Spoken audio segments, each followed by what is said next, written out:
FanStream Sports. 3, 2, 1. Let's start. Hello, sports fans. Welcome to FanStream Sports. Nothing but pure sports. This is the JP Show. JP, it is so good to hear you back on the air. Stand by. Now, here's JP. All right, good morning on this Tuesday of mandatory minicamp. And guess what? Guess who showed up? Devin White is at Bucs camp this morning, doing nothing but watching. So we get half and half, about what we expected, but not what should have happened today. Good morning and welcome to another edition of the JP Peterson Show, brought to you by the great folks at the Jeeves Law Group, JEEVES lawgroup.com, Bay Area Modern Medical Center, Italiano Insurance, the Golden Diamond Source, Extravaganza Productions, and American Mortgage Services. Good morning to you, Nick Geddes. Not unexpected to see Devin White out there. Not unexpected to see him not doing anything. And we're not going to make a huge deal out of this, but I still think this is not a good play for Devin White. He can sit out there and watch his replacement take reps and do nothing. Well, he ain't going to Certainly not getting any better. Well, you know what he's not getting, though? He's not getting fined. He's not getting fined. He's not getting fined. He's there, which, by the way, how hot is it today in Tampa? It's been, like, scalding hot lately. It's scorching hot. Okay, and this dude is walking around wearing a T-shirt, a hoodie over the T-shirt, and then his practice jersey on top of that. And I believe he's got leggings kind of underneath his shorts. So that means he's definitely not doing anything today. He's definitely not doing anything. He's walking around in regular tennis shoes as well. Yeah. So he ain't doing anything. I don't know how he's dressed like that, but this is a win. We have to celebrate the small victories here. He's there. He showed up to mandatory mini camp, which I don't know if you want to call that a victory or not, but he's there. I guess it depends on your perspective. It depends on your perspective whether it's a victory or not. I think it's a good thing. And I'll tell you why here in just a little bit. And it may not be what you expect. All right, we got a great show for you today. Dave Benz, longtime voice of the Minnesota Timberwolves, NBA Insider, is going to join us at 11:30. And we'll also chat with Chris Lugo from Bay Area Modern Medical Center, their medical director. And if you have any questions about your nutrition, weight loss, testosterone, just general health questions at all, you got any injuries or anything like that, put them in our comment section or hit us up at FanStreamJP, at the JP Peterson Show, and we'll be happy to pass those along to the doc and our last 11:45 segment. So we're going to keep you up to date on what's going on up at Bucs camp. And so far, we have pictures of Devin White. Well, there's your video right there. You said literally can sit there and watch his replacement, and he's standing right here on the side. Yeah. As you can see, hands on the hips, and he's watching Savasier Dennis go through reps. Yeah. I just don't think this is a great move from a leverage standpoint. I still don't understand for the life of me. There are certain players in this league that can pull this off. Roquan Smith, I would say, is one of those players, and he did it. There are certain running backs, wide receivers, quarterbacks in this league who have leverage. Teams can't play without you, or they're going to take a significant step back. And he is not one of those players. And he does not play one of those positions of need. Those, as you like to, what do you call them, the 5 impact positions? The 5 positions you need to be somewhat competent at to elite, in my opinion, to win a Super Bowl. Yeah. And they are. Edge rusher. Left tackle. Quarterback. Cornerback, and wide receiver. Yep. Yeah, I would agree with that. In some order. Yeah, I would agree with that. He does not play either of those positions. No. And if you want to make elite money at that position, you need to be Luke Kuechly. You need to be Levante David. You need to be Roquan Smith. He's none of those players. He is not in their caliber. And he hasn't been since 2020.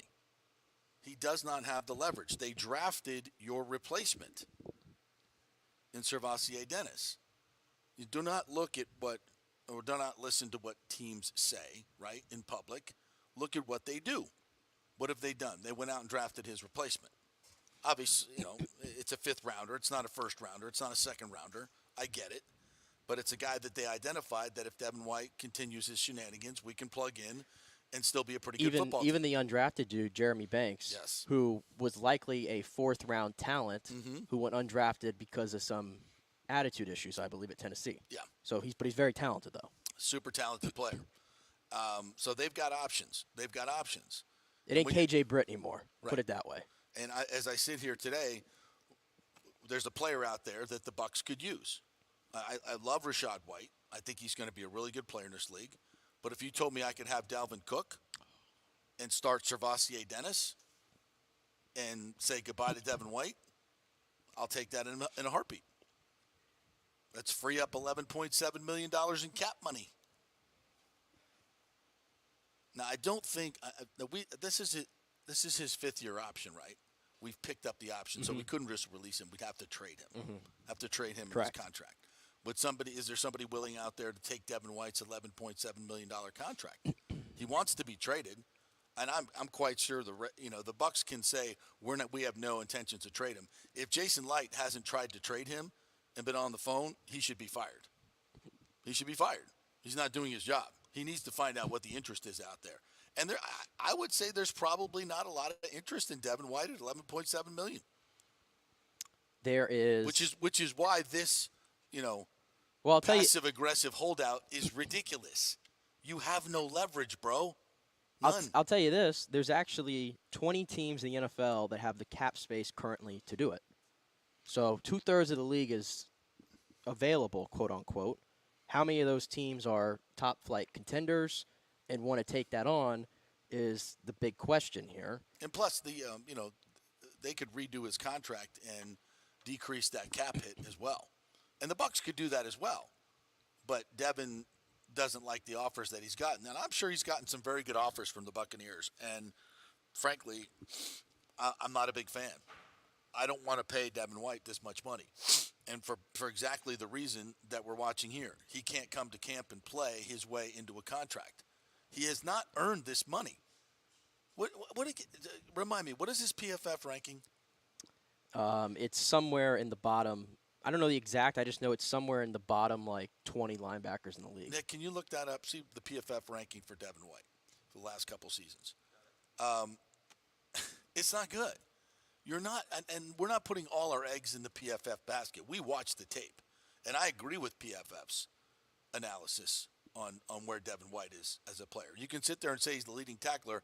Tackling guys 8 yards down the field on a running play is not a positive. It's not a positive. No. It doesn't. See, I'm not subscribed to PFF, so I can't see but it tells me the grade, though. He rated out as a 45.5 last year. Okay, that's not even average for a starter. No, that's what I'm saying. That's that well is below average for a starter. And in 2021, if you can believe it, he was at a 36.2. I can believe it. I watched the tape. And watched the tape. And he has a little red marker next to his name, which when you're in the red, you're at the bottom of the bottom. and you're going to hold out for lead. People around here act like this is okay. Okay? It's not okay. You're not that good. You're not. Turn on the tape.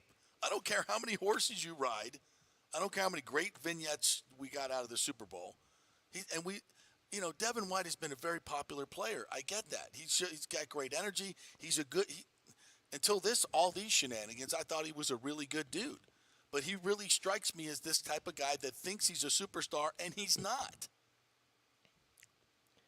I don't know who's advising this cat. But you're not that good a player, and you certainly have not earned an elite contract. Not even close. Does it almost bother you? I just wanted to know. Does it almost bother you that he's out there and he's kind of just walking around while everybody else is working? Does that bother you? It does bother me. It does bother me. I sense that. Yeah, it really bothers me. Because he's big time in all his other players. And I know other players, you never talk about a guy's business. You never talk about his contract. They're not going to say anything. But you don't think they see the same things we see? They watch the same tape. They play with the guy. They know what's up. I'm sure there's a lot of people that love Devin White. He's a very likable guy. According to his PFF grade, he is 74th. And he is not even the highest ranked player on his team. That would be Levante David. Of course. 74th among inside linebackers. That's what it says, yes. How many are totally graded? Do they usually have 74 out of X amount? The list I'm looking at has 100, but maybe there's a little bit more than Yeah, that. they usually grade the top 100. Yeah. There you go. 74. You're 74.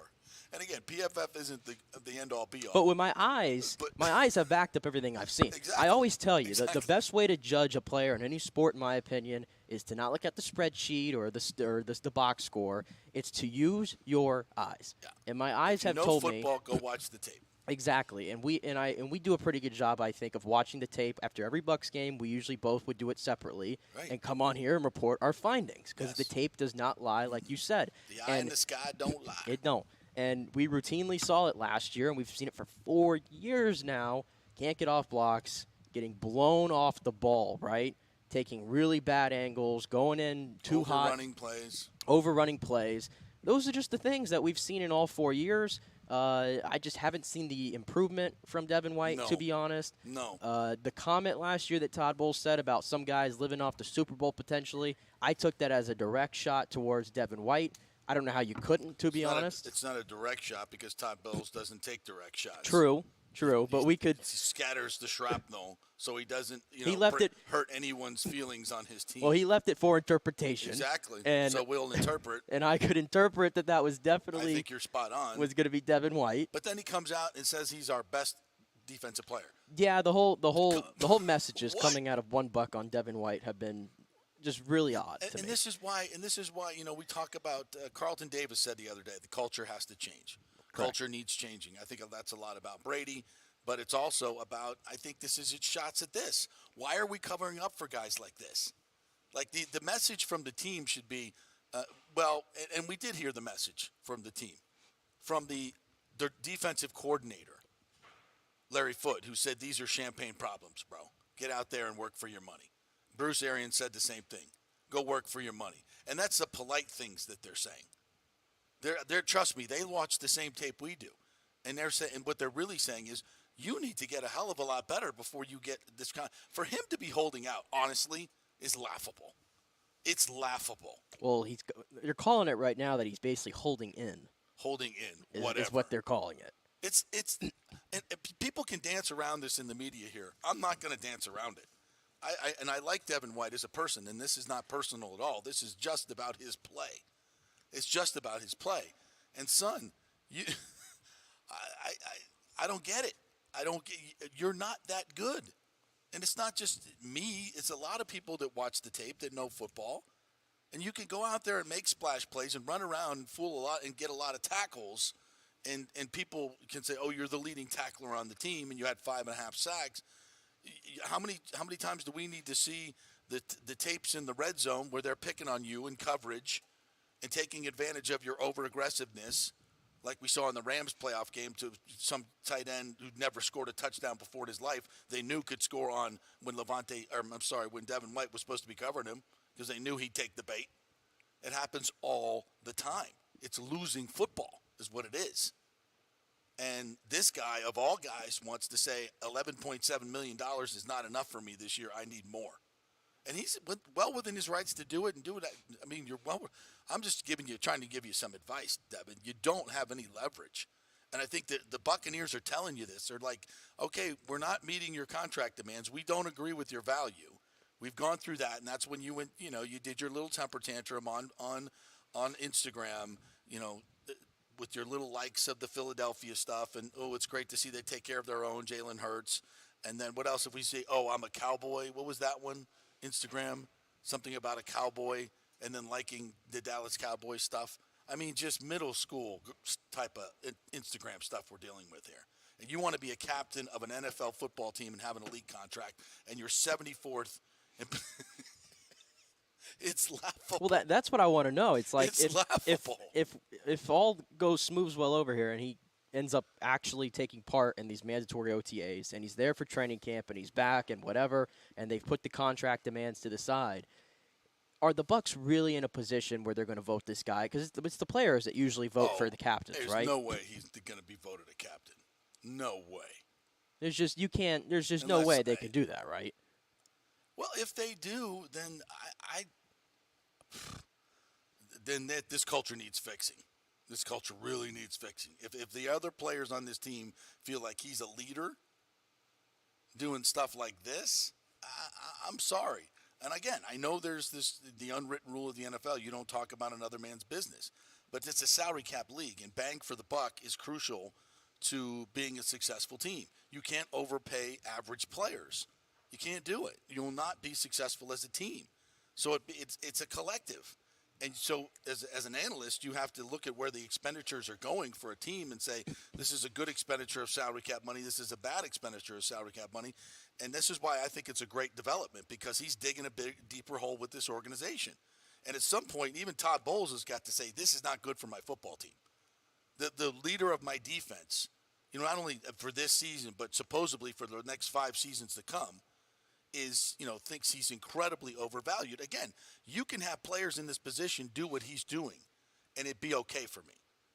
Because you were drafted low, you're outplaying your contract, you deserve a lot more money, and you're sending the team a message. Okay, this is not one of those situations. I think he's grossly overpaid at $11.7 million, to be honest with you, and I don't want the Bucs to sign him to a long-term contract. I don't think he's that good. I don't think the expenditure at the position is wise. And when you act like this, you're rewarding immaturity and lack of professionalism, in my opinion, if you give this guy a contract. So I'm glad that he's showing up and not doing anything and thinking that he's some type of elite player when he's not. That's just my opinion, by the way. I mean, I could be way off, but that's just my opinion. And I'm not going to, buy into all this hype when it just hasn't been backed up on the field. I mean, it just hasn't. So, well, can I give you another perspective here? Sure. And this is not from me. This is actually coming from Greg Allman, who you can usually count to be the most level-headed. Without question. On these type of things. Informed, level-headed, yes. Because he posted the thing about Devin White being here but not showing up. And, of course, his comments are full with people kind of saying the same things that you're saying. And this is what he said. Okay. He said, it's reasonable to think if a player hasn't done anything for months, it isn't ideal to throw him out day one and practice with people who've been doing it several days a week. Not everything is a protest. Extremely reasonable. So my retort to that would be, why hasn't he been out there with the rest of the guys? Same effect. So, the attitude doesn't change. I understand exactly what he's saying. But you can still go out there and do some individual drills. You could do some – and that's the point of the OTAs. If you're not in shape and you haven't been working, that's a problem. Well, can you still get work into, by not actually – taking part in the drills? If you can you still learn from watching and talk? Because he's out there. It's not like he's out there and he's away from his position group. He's there. That's good. He's watching. He's talking to the coaches and stuff like that. And that's good. When you see all the clips and everything, obviously everybody's far away, right? So you can't tell. Nobody knows what those conversations are, and nor should we know, obviously, as the media, right? Mm-hmm. Who knows? Maybe Devin White, and I'm trying to just give other explanations here. Maybe he's out there and he's talking to these guys and helping out and being useful while he's not practicing. There's a million things that they could be going on right there with them not actually taking part in the drills. Right. And that's why I just don't want. I'm not going to make a big stink of it right now on day one that he's not practicing necessarily. I'm glad that he's there. I'm glad that he took part in those voluntary photo shoots, which I think showed more, honestly. Yeah. Because that was completely voluntary. Absolutely. He had no, he wasn't forced to do that. He showed up, obviously, to do that. And now he's here. I will just put this caveat in there. Go ahead. If he does play this year for the Buccaneers, it's a little bit of a vanity play to make sure you're in all the videos and the team videos that are going to be up on the scoreboard and everything else. It's a bit of a vanity play that you don't want to be left out of that promotion. Well, you know what it reminds me of? If you don't show up, you're not going to be part of that promotion. Well, you know what that reminds me of? It's kind of like in soccer. They have a new kit every single year that they reveal. And they always have the best players on the team take part and model the kit and everything, and they bring it out. And during the summer when everybody's releasing it, if there's a player that's rumored to be on his way out or is unhappy, when they take part in that kit reveal, it's like, okay, we're safe. We're good. we're good. Right. That's what it always feels like, because what's the point of you taking part in that? You didn't have to do that, and you're showing up in the new kit, and you know you're going to be all over the stadium and that thing and all that. Right. So I almost take it as kind of the same thing in this situation with Devin White, honestly. I think I'll make more of a stink of it if we get later on in this week and he hasn't taken part in a single mandatory OTA. If we go through the whole process here in mandatory OTAs and he doesn't practice once, then I'll add more to it. But for now, I'm glad that he's there. Okay. I mean, it's better him showing up and doing these things than not. Because if he wasn't there right now, I will say that. if he wasn't there right now, this would be much more of a blow up, I think, around here. If he was not there at all. But here's what I'm going to say. I'm not forgiving. Well, forgive. That's probably not the right word. I'm not forgetting all the rest of the social media shenanigans. All right? That means something to me. That shows a complete lack of maturity and professionalism, in my opinion. Okay? And it's not becoming of a captain of your defense that you're going to rely on to lead my other players. The captaincies, leadership posts are, these are very important positions on football teams and in major organizations where, effort, focus has to be supreme, and you need people to demand that from the other people, whether it be a military outfit, a company, or a football team. Football team is the best public manifestation of this, in my opinion, because you see it play out. And if you're a player on this level and you're perceived that your leaders aren't all in, i.e. Tom Brady last year, okay, culture suffers. Culture suffers tremendously. Why did the Bucs culture go from tremendous in 20 and 21 to so bad last year? Because their leaders weren't all in. Evidently, Devin White wasn't all in. Evidently, and we know Tom Brady wasn't all in. And I'm not saying in terms of he didn't want to be. He just was a different person. He was dealing with a lot of shit, as he said, off the field. And he was just not Tom Brady. He was not Tom Brady. That wasn't the guy. Didn't want to get hit. It's at the end of his career. Personal issues, too much time away from the team, doing things that he's never done before in his career, like, staying at a birthday party for a former owner and not coming to a walkthrough and traveling with your team, and followed by two of the worst performances of the team's season, the Pittsburgh and Carolina. You think that's coincidence? I don't.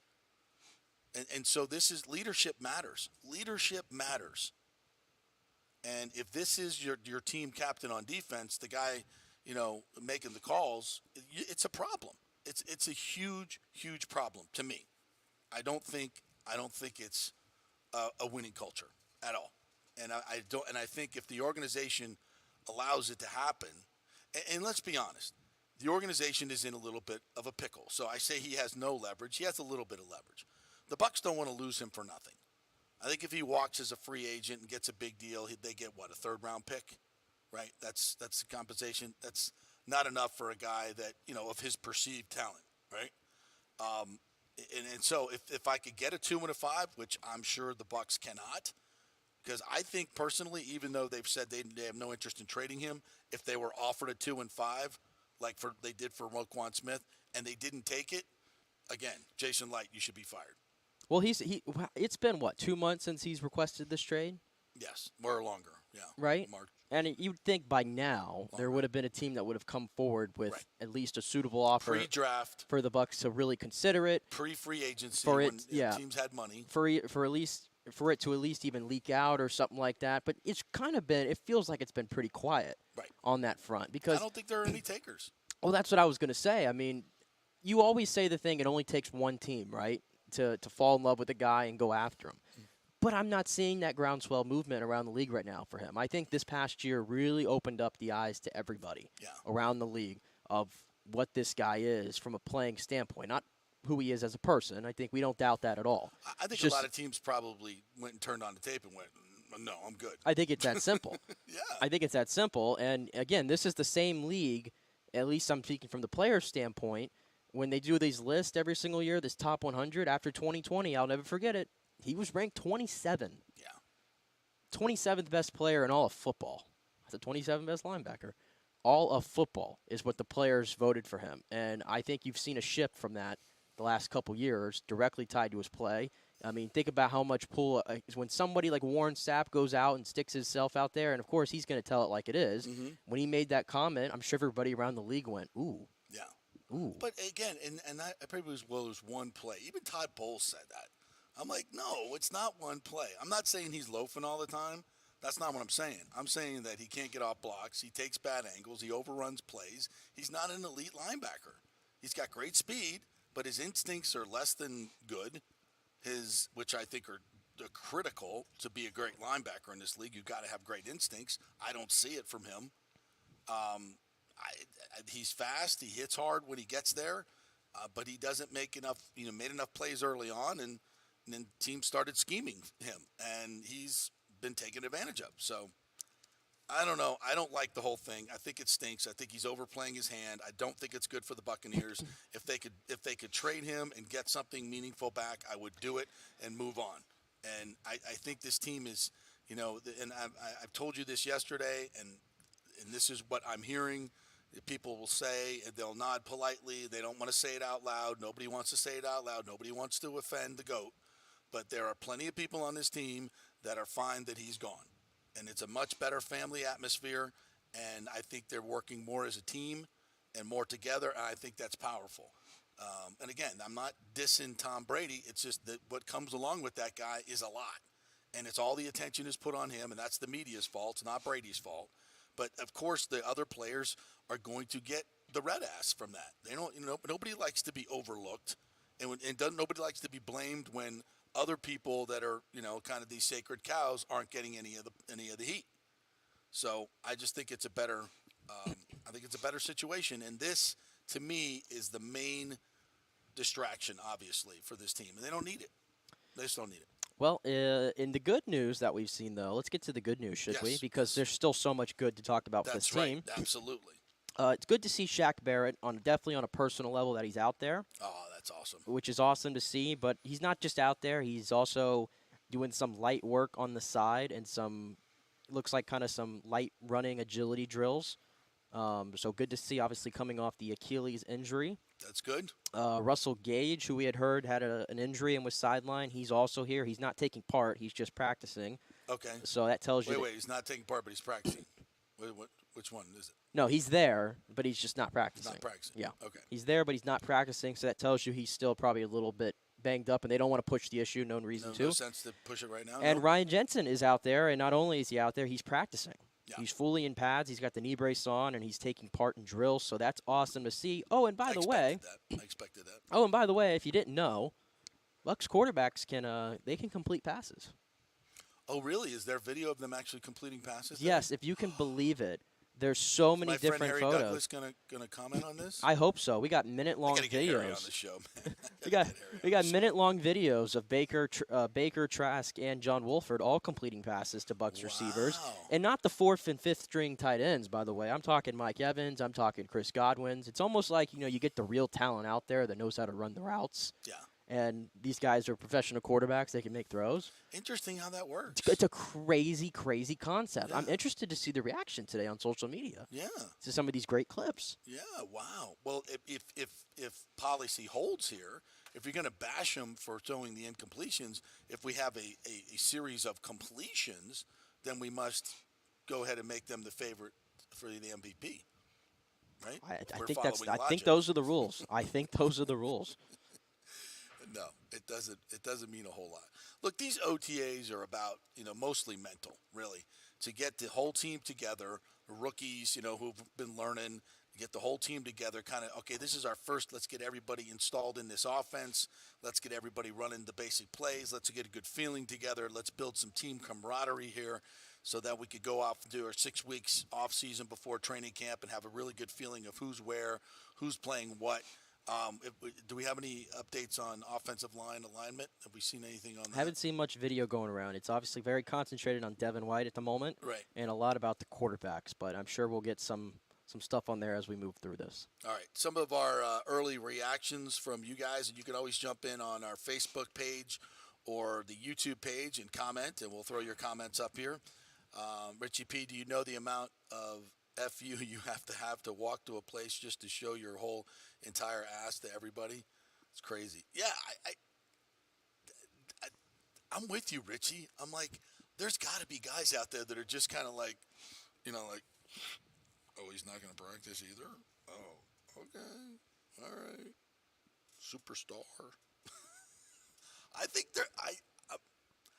I may be wrong. He may be the most popular guy on the team, but I think there's probably more than one guy out there that's just like, man, come on. You got to be kidding me. Richie P says, yes, the eye test more is not supporting the numbers. Well, he's got the tackle numbers. He was the leading tackler. Got the sacks numbers. Got the 5.5 sacks. But, again, you watch the key plays in the game, and you watch how many times he gets steamrolled and pancaked and can't get off blocks. You lose respect for his game. Jeremy Lowe says, Devin needs to cut the Rod Tidwell moment and play the game. Oh, nice reference there to show me the money. Yeah, absolutely. Is that a reference I'm supposed to get? Yeah. Rod Tidwell? Cuba Gooding Jr.? Rod Tidwell. Oh, time for Google search here. Show me the money? No, Tom doesn't Cruise? ring a bell. Doesn't ring a bell, nope. No? No. Jerry Maguire. Is this part of Jerry Maguire? Yes. The greatest agent football movie of all time. I haven't seen it. You've not seen Jerry Maguire? Nope. Young boy. Yeah, so you know the Rod Tidwell. The Rod Tidwell. Cuba Gooding Jr. played Rod Tidwell. One of the greatest scenes in movie history. Show me the money with Tom Cruise. Oh, yeah, it's just so good. Yeah. Richie P. I'm with Warren Sapp. He is no captain. Lonnie says, I'm just hopping on. Do you see the BS All-Star Game vote leaders? Not one Ray on the list. Yeah, I know. Is that unexpected? No. Wander Franco's like 500,000 votes behind Bo Bichette. The Toronto every year votes like crazy in this All-Star game. I will tell you, there's hope. Yandi's not too far behind Vlad Jr. in the voting, and Randy's not too far from he's fourth. From Trout, I think, in the voting. Yeah. So there's still there's still some hope there. Yeah. By the way, Harold Ramirez won't get in, but for whatever, because it's Ohtani, that he's in the designated hitter pool. But I think he's like right behind Ohtani, so 1 million votes behind. yeah, 1 million votes behind, literally. Yeah, unless Ohtani's indicted, he's not winning that vote. No. That election. Hey, but you might have the guy starting the game though for the You always second want to straight be year. in second place. You never know what's going to happen Yeah, to the that's guy true. at first. You just don't know. It's a wacky world we live in. Yeah, so it's there is a lot of positives out there. We're not going to sit here and talk about Devin White the whole damn time. There's a lot of positives out there.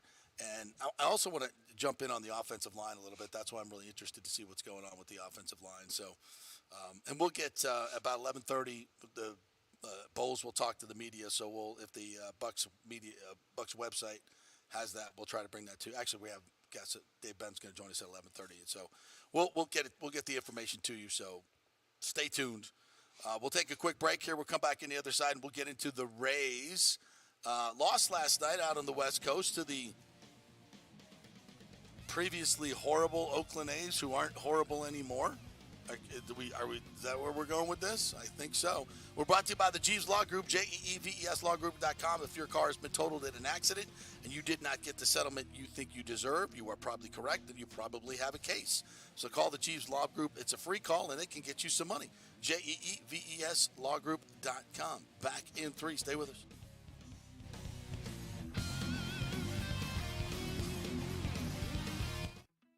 Guys, are you experiencing those feelings of getting older, lower sex drive, fatigue, hot flashes, moodiness, or you just don't feel like you had the vitality you once had? It's a chronic problem here in the United States. You're not just getting old, it's likely low testosterone. Studies over the last 20 years show a shocking decline in younger males aged 16 to 39. Older men have seen a sharp decline as well, so do something about it. Go see my friend Christopher Lugo at Bay Area Modern Medicine. Look, testosterone replacement is not a frivolous treatment. It takes a professional, targeted approach that focuses on total body wellness, vitality, and emotional stability, not a one-size-fits-all approach like many clinics use. They will monitor your blood work and adjust your treatment as needed for optimal results. Folks, I've been on testosterone therapy for over 6 years, and it is a life changer. You will feel and look better than you did 10 years ago. Give them a call at 844-977-3477 or go to BAMMC.com. Tell them JP sent you for priority scheduling. That's 844-977-3477 or BAMMC.com. JP here for the Jeeves Law Group. Have you been injured in an accident, in an auto accident, truck accident, motorcycle accident, at work, or at a place of business? Well, call the Jeeves Law Group and get the personal attention that you deserve. I made the mistake many, many years ago with going with one of the bigger law firms, the national law firms. And let me tell you, getting a call back from those folks was next to impossible. Weeks and weeks would go by, never get a call back. That doesn't happen with the Jeeves Law Group. Personal attention is what they're all about. When you call the Jeeves Law Group, you will be part of the family. They will represent you in a vigorous and aggressive way against the insurance companies. These larger companies will promise bigger settlements, but it's the Jeeves Law Group that will get you the best results. If you're tired of dealing with these bigger law firms, check out the Jeeves Law Group. Go to JeevesLawGroup.com, tell them JP sent you, get a free consultation. It's the Jeeves Law Group. Scott Jeeves has been representing clients in the Tampa Bay area for over 25 years. Give them a call. It's a free call, 727-894-2929, 727-894-2929, or go to JeevesLawGroup.com. During COVID, over 1.7 million people were added to the Florida Medicaid rolls, but as of April 1st, 2023, most of these people may not be eligible for the Medicaid coverage and will lose their health plan. If you have been notified you are losing your coverage, don't freak out. It's very likely you can apply for a federal subsidy under the Affordable Care Act. Just call 877-652-0244. Our representatives will walk you through the whole process, get some basic information on your income, number of kids, and then they'll find a plan that best fits your needs. In fact, with the new laws, 90% of Americans qualify for reduced or free health care. You can select great plans like Florida Blue, that's my carrier, love them, paying $800 left after making the call. 877-652-0244. Our highly trained professionals know all the intricacies of the new laws. They will do all the work, you save tons of money. So if you're being dropped from Medicaid, fear not. Call 877-652-0244. Get real health insurance, free doctor visits, free blood work, no deductibles. 877-652-0244. Hey, JP here for Extravaganza Productions Incorporated, EPI. You've probably seen their purple logo at so many events that you've gone to. They are based in Tampa, and for over 33 years, they've been creating and producing conferences, meetings, and special events, the biggest to the smallest. Solid reputation of delivering the best audio-visual, sound, lighting, entertainment, video production, and decor on time and on budget. I've worked with them with so many big events. The Warrior Games, which was an Olympic-style event all over Tampa Bay, from McDill to the Convention Center to USF. They did it flawlessly, made it look big and fantastic. I've worked with them on small events as well, large and small meetings and conferences, sporting events, fundraisers. If you got a fundraiser, you don't know the logistical way to pull it off, they'll take care of everything. Entertainment events, branding events, grand openings, so much more. The folks at Extravaganza Productions are the most professional and the best. I've worked with them many times. They are fantastic. You can contact them through extravaganzaproductions.com or call 813-621-4700.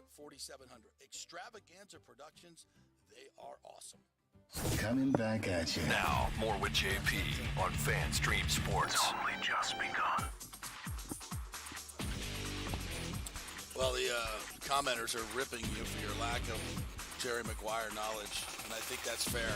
I was going to say, these people are like bringing out the pitchforks. I'm getting calls to be actually fired. These people don't want me to. These people don't want to. These people want to like cut my income in half right here. Imagine saying that, Rick Hughes. Rick, relax. This is not the mainstream media here. In case you haven't wondered, we're allowed to have opinions and Listen, if there's a sports movie that's worth watching, I've seen it. No, I wouldn't go. I'll go that far. No, you got to see Jerry Maguire. You kidding me? That is an absolute must. You have to. If you haven't added that to your sports movie collection, It's just not complete. I didn't even know that was a sports movie, if I'm going to be completely honest with you. There's a pretty good love story in there. There's a pretty good love story in there. Of course. Yeah, it's solid. Is it draft day level? Solid? No, it's way better than draft day. Then of course he comes in at the end with the Bruce Springsteen Secret Garden song. That's strong. You can what's the line? Alex might even know this one. You complete me. That's from Jerry Maguire. Oh yeah, strong line. Strong line at the end. Yes. When he's coming back to get the girl. No, it's not. No, you had me at hello. You had me at hello. Oh, I got chills. The Kenny Chesney song. Yeah, that's what she said. Like he came in with this big speech, and he gave this big impassioned speech, and Bruce, they bring in the Bruce song, and then she's crying, and she goes, "You had me at hello." Now the sports guys are cringing as I say that because no, it's show me the money. That's let me see. Let me look at its Rotten Tomatoes score before I accurately judge this movie. Okay, Rotten Tomatoes is going to be at least 95% from the audience, at least. 84%. There you go. Come on. 84%. That's Tom Cruise. He's in that. Yeah.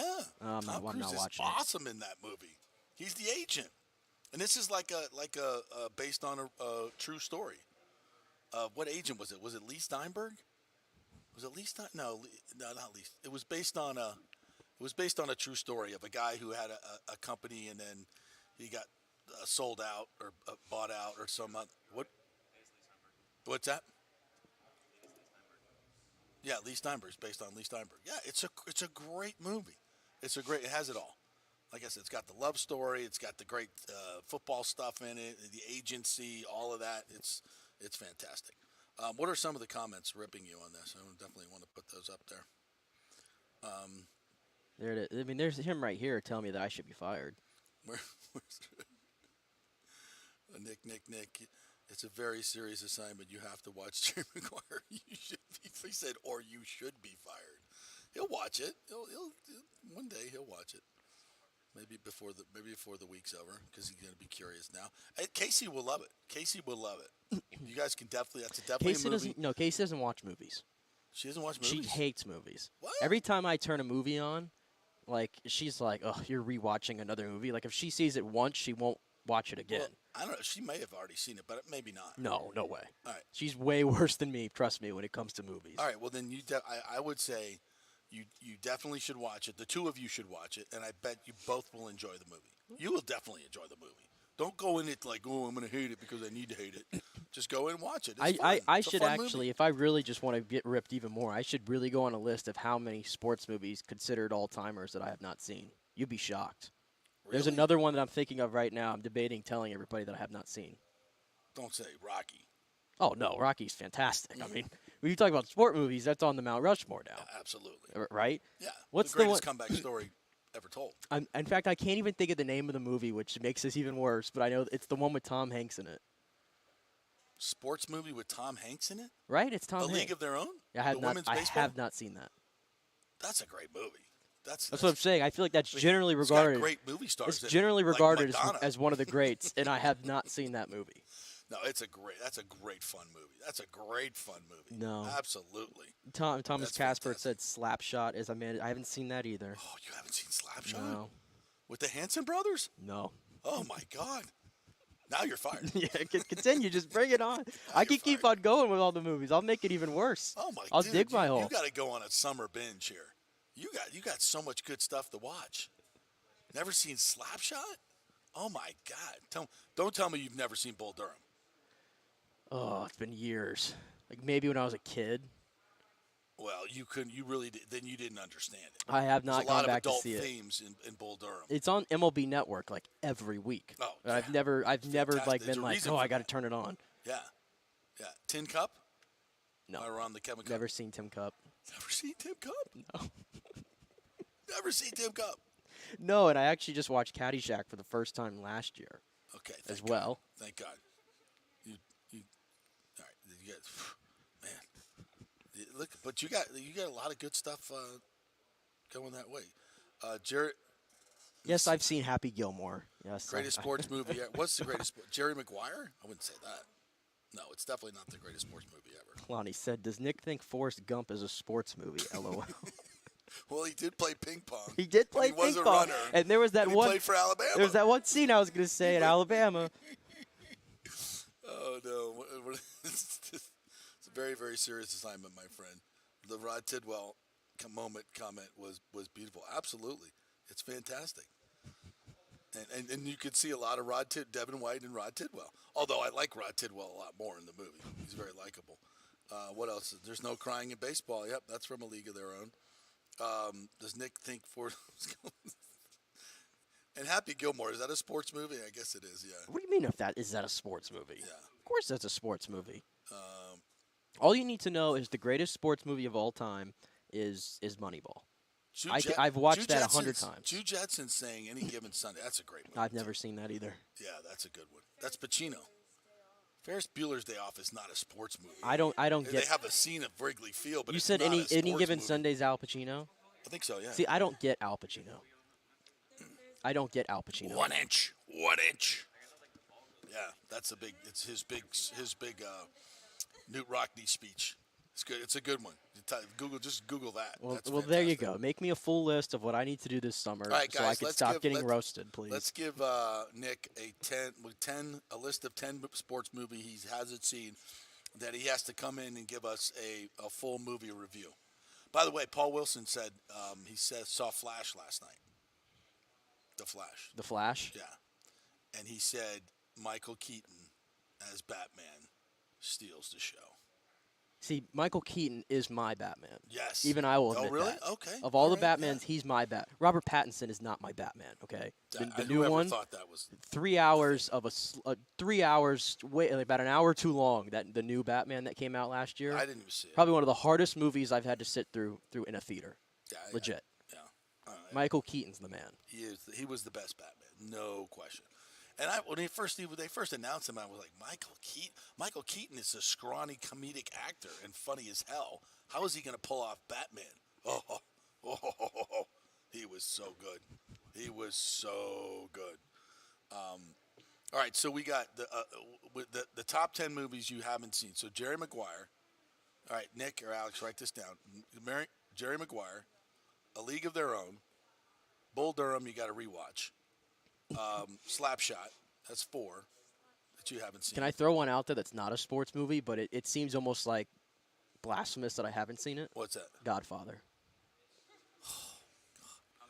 You got to watch them all. They're fantastic. I've not seen that at Oh all. my God. All these great movies. And you already know me. I've watched about a minute of Star Wars combined, but I don't think I'm missing much there, am I? I think I'm good. I think I'm in the clear. I haven't seen any of those. Haven't seen any of the Harry Potters. I've dodged all that. Yeah. And I think I'll continue to do that. Yeah. Trying to think of some of the other good sports movies. Any given Sunday, if you haven't seen that. See, but I'm going to embarrass myself right now, but I have no shame. You know what? I actually went on a binging. How about the original Longest Yard? Not the Burt original. Reynolds. I've seen the second one. Yeah, the original is strong. Haven't gone back to the original. But yeah, there's a lot what's sad about all this, you're seeing me rattle off all these movies I haven't seen, but you know what I rewatched on Saturday? What? Literally from morning till night, into Sunday as well. What? You're ready for this. What? I watched the entire Twilight series. What are you doing? What are you doing? And even Casey was judging me hardcore. She even pulled the I was going to say, did Casey make you do this? No. I was home. You did this on your own. She was gone all weekend, so I was home alone. And they were on. They were like an FX marathon of them. And I was like, oh, I'm gonna check these out again. It's been a while. And she came home and she pulled out the line of, if I would have known this, before we started dating, there would have been second thoughts. She pulled out that line. It was that serious. I've never watched one of these movies, but from what I hear, they're just sappy, ridiculous, romantic vampire movies. Correct. And they're with mostly heartthrob guys, right? Yeah, but no pun it sinks you in. It really does. It sinks you in. Sinks you in. Really? It gets you. It gets you right here in the jugular? Right here. Then I don't know if I want to watch it, but I've never watched one, so maybe I shouldn't judge. But I've just No, I'll admit it's really bad. There's really bad acting in there. I won't even lie. It's very very bad acting. Yeah. It's so bad it's good. It's so bad. So bad it's good. Well, okay, if you're watching it as a parody, and laughing. Okay. But you watched the whole series. Like, how many movies is that? There's 5 movies. 5 movies. 5 movies. And they're all like 2 hours and a half, 2.5 hours. How do you have time to do this? My God. This is how I get through while I'm writing all day. I have movies going on in the background because it makes my day kind of go faster. How do you watch a movie and write at the same time? I can do it all. Wow, you're really good. All right, yeah, Moneyball was good. Moneyball's RJ the GOAT. It's not the GOAT. It's definitely It's the GOAT. It's 100%. Honorable mention, The Rookie, not Rookie of the Year. Oh, The Rookie. The Rookie is a great movie. With a nice little Ray's cameo. At the end. I lived that story. Really? I did that. I did a feature on Morris with Jim Morris. We've had him on the show. Oh, that's right. Because He beat that would have Parkinson. made sense because when He he beat was Parkinson's because you too, were by in the this way. market when he became a Ray. Yeah, I did a sit down interview with him when he first got to the big leagues. Like, I can't believe I wasn't in the movie. Like, where's my cameo? Jiminy Christmas. You could have been the one that was interviewing him on the field there. No, in I the did. movie. I did a long, feature on him for Sunday Sports Extra, like a 6-minute feature on him, and it was basically the whole. And I believe I even said in there in the lead-in, this should be a Disney movie. Like, this dude's life is a Disney movie, and the fact that it's true when it all happened the way they said it did, that's just ridiculous. If you don't know the story of The Rookie, Jim Morris, 35-year-old who flamed out as a high school pitcher way back in the day, but threw hard, was a high school baseball coach in some podunk Texas town that could barely field a team, and he's throwing batting practice, and his guy said, "Hey, coach, you're like really bringing it." He's like, it's I'm throwing mid-80s. I'm not doing it. And he's like, "No, you're throwing harder than that." And he's like, whatever. And they said, "Okay, if we win the state championship, you got to go try out for a major league team." And he's like, "Okay, whatever, sure, whatever." And then they with 12 guys on their team, they win a state championship because he coaches them to the state championship. So then he has to fulfill the promise, and he goes to a tryout camp, and he starts gassing it like 99 miles an hour, and the scout's like, "Dude, you just..." And at that time, there was count on one hand how many guys did that. He's like, "Dude, you just threw 99 from the left-hand side." He's like, "What?" He goes, "Yeah, you just threw 99 from the left-hand side." He goes, and he's like, "We'll be in touch." And they freaking signed him, and he came up. He was playing at Durham, and then they brought him up to Texas.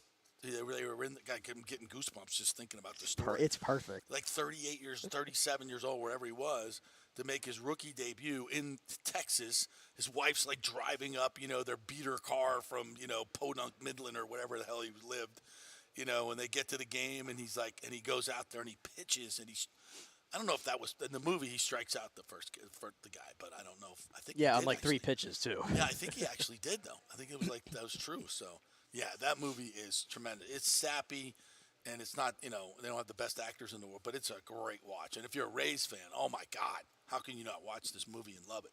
It's fantastic. I love the Rookie was just absolutely fantastic. Is there a wrestling? Oh, there's some dark wrestling movies. I don't know how we went down this rabbit hole, but there's some really dark wrestling movies. Yeah, there's one, The Wrestler. It's called The Wrestler. Yeah, Lonnie just chimed in with that one. And what was the name? Who was the actor in that? Is so good. Mickey Rourke. Oh my God, Mickey Rourke, one of the greatest actors of all time, a complete alcoholic drunk. But man, when they could get him for 3 months to do a movie, watch every movie he's ever made. He is a phenomenal actor, and that one was just like. It's sad, it's heartbreaking, but it's like really raw, real about what the business was like. These guys just, back in the day were making no money. See, I like all the ones that Disney made. When Disney wants to really commit and make a sports movie, it taps everything from emotion to real. Like Rookie, I think was a Disney production, right? Yeah. the old good Disney. The greatest game ever played. Have you seen that one with Shia LaBeouf about the U.S. Open champion that was an 18-year-old amateur back in the 1900s? I did not see that. That's another. You would really love that one. Okay. The greatest game ever played, with Shia LaBeouf, is fantastic. Yeah. That's what I have Disney Plus for. They have all the old sports movies on The there. Mighty Ducks. Yeah, that's classic. That's a classic. That's just fun. What was the Invincible with Mark Wahlberg as well. Oh God, that's fantastic. About the breaking through. It kind of similar to the Rookie. That is it's like the football version of the Rookie. Oh yeah, it is. Dick Vermeil. I can't even remember his name. It's like Vincent Palpa. Vince Papale. Vince yeah. Napali. There Vince you go. Papale. Yeah, who's just a Philly bartender who gets on the Eagles. Yeah, fantastic movie. That was really, really good. And what was the one, the kid manager? The kid manager? What is it? Little Big Big League. League. Yeah, that's a kind of a cute one. And then there's Major League. The Major standard. League's just fantastic. Save yourself 2 hours. Don't watch Major League 2. Yeah, don't Just, watch, just watch Major League. just watch Major League, or the Rays. You know, or the Rays. That's true. 2020 season. Weren't we going to go on the Rays in this segment? And somehow we ended up in 20 minutes of sports movies. Well, Moneyball. We talked about Moneyball. That was Rookie of the close. Year. People are chiming in with that one as well. Rookie of the Year. Yeah, that's a good one. Henry Rowan Gardner. Yeah, that's a good one. Yeah, so many. What's that? The Natural. The Natural was a really good sports Oh, movie. Angels in the It was a outfield. little. The end of it was a little cheesy, but See, the iconic most scene of these of are him hitting it into the lights and the lights exploding. most of these are baseball movies. Like baseballs are the best Well, sports baseballs, movies. Like because the Sandlot, baseball- we haven't even mentioned that one. I mean, Sandlot, that's oh the my the God. standard bear.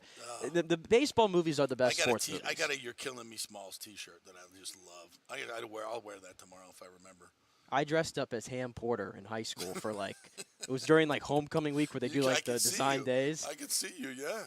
Yeah, that's a good one. That and of course a classic, one of my classics from my youth, Walter Matthau as Buttermaker in the Bad News Bears. Bad News Bears. Oh my God! And Tatum O'Neal, there's the girl pitcher.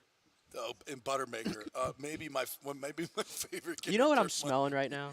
I'm smelling. Buttermaker. Oh, he was so bad.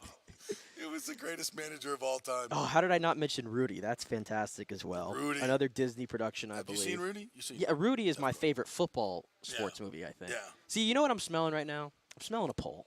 Smelling a pole? I'm smelling a pole, and I'm looking at two interns over here who are Yeah. concentrated on socials. Yeah. And I'm smelling a pole, and something. I don't know if we want to limit it to just baseball. So we've named about 50 movies here. We got to trim it down to 4, maybe another option. Right. Movies that Nick has to watch this week, or he's fired. Is that the poll? Sports movies. I guess that can be it. Sports movies Nick has to watch this week, or he's fired. So we got to come up with 4 of them. You got to come up with 4 of them, yeah. All right. Well, they're definitely some of the ones we just mentioned. So that he has not seen. Jerry Maguire. Start with that one. A League of Their Own. A League of Their Own is a good movie, but I wouldn't put it in my top 10 sports movies. Okay. It's a good one, but I wouldn't put it in my top 10 sports movies. Bull Durham. Yeah. I have. Let's just say I have it because it's Okay. when I was a kid. Yeah, that's a must. Bull Durham, Jerry Maguire. What were some of the other ones you have not seen? Slapshot. Yeah, Slapshot. And what was another one that you have not seen that's super good? Invincible. Yo, you've seen Invincible. I've seen Invincible, yeah. No, that's too far back. He won't. Field of Dreams. I have not seen Field of Dreams. Field of Dreams. There it is. Field of Dreams. Awesome. Yeah. God, there's so, and then you could have write-in votes. Invite write-in votes too. Yeah, you put another option or whatever. Tin Cup. He hasn't seen. God, I love Tin Cup. Tin Cup. There's a good love story in that one as well. What's that girl's name? Gina. Who was in Tin Cup, guys? Remind me who was in Tin Cup. I'm getting it. She was smoke. That's another one we should come up with. Renee Russo? Renee Russo. Oh, Renee All these Russo. movies have Kevin Costner in it. Yeah. Is this all he does? He's great. He's great at sports movies. He's a great athlete, number one. Good baseball player, good golfer, natural golf swing. So you don't have to fake it with him. So yeah, he's in a lot of good golf movies. See, to me, he's Sonny Weaver Jr. Yeah. And he's John Dutton. That's it. Yeah. That's Kevin Costner to me. Yeah. That's funny because he's done so many good things, but he will always be known as John Dutton probably now, just from Yellowstone. All right, we got to take a break. Sorry, we'll get to the Rays here as we start our 11 o'clock hour. It's kind of an game last night anyway. I think the movie discussion is way better, to be quite honest with you. We could also do who's your favorite leading woman in these sports movies? Who's the hottest favorite leading woman in these sports movies? That's another good topic for another day. All right, quick break. When we come back, we'll be talking Rays. Our thanks to Bay Area Modern Medical Center, folks. If you want to get trim for the summertime season, no better place. They'll do a personalized program for you. They got the True Body machine. They just hook you up, and it just melts your fat away and makes you lean and toned. So check that out as well. Go right to their website, BAMMC.com. Back in 3.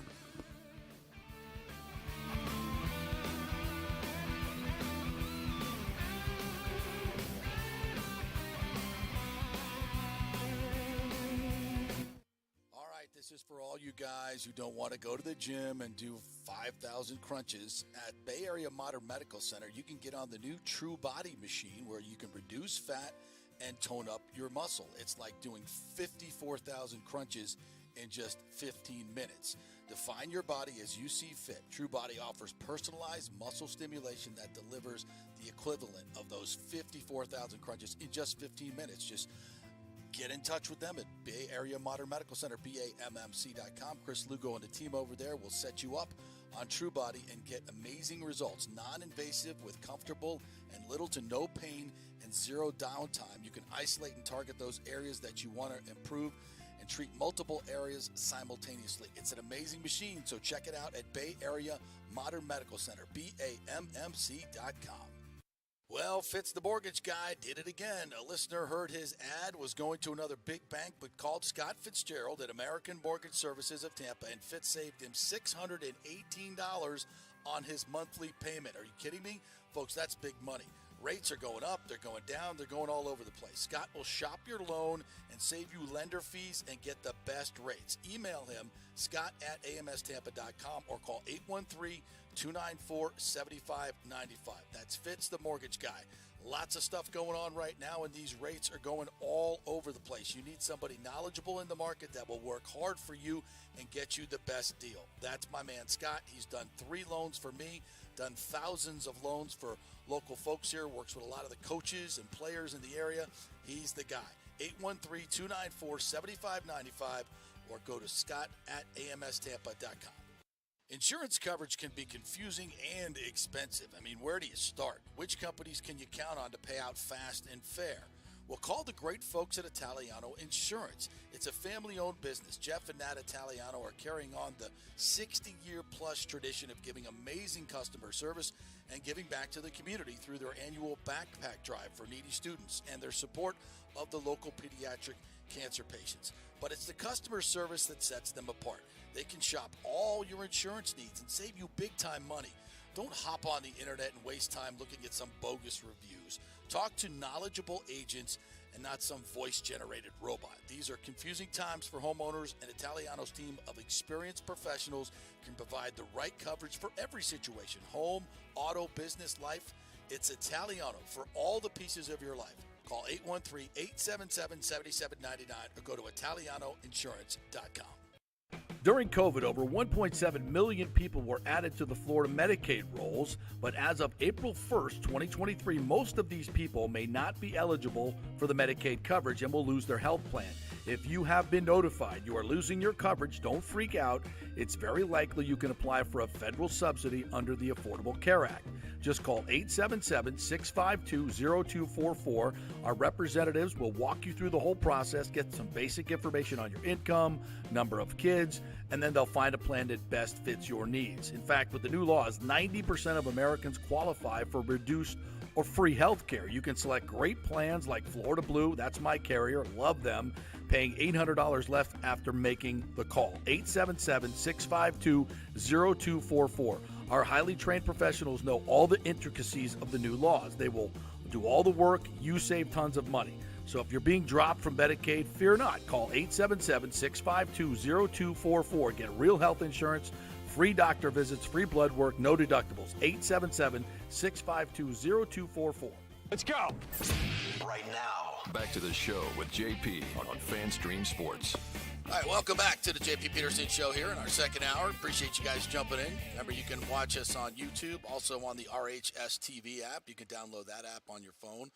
And we got a lot of great shows there. Our lighter side of sports is on there with Serena Fazan, her network, a lot of good local shows on there. But you can watch this show on RHS TV on your big screen at home. Just download that app.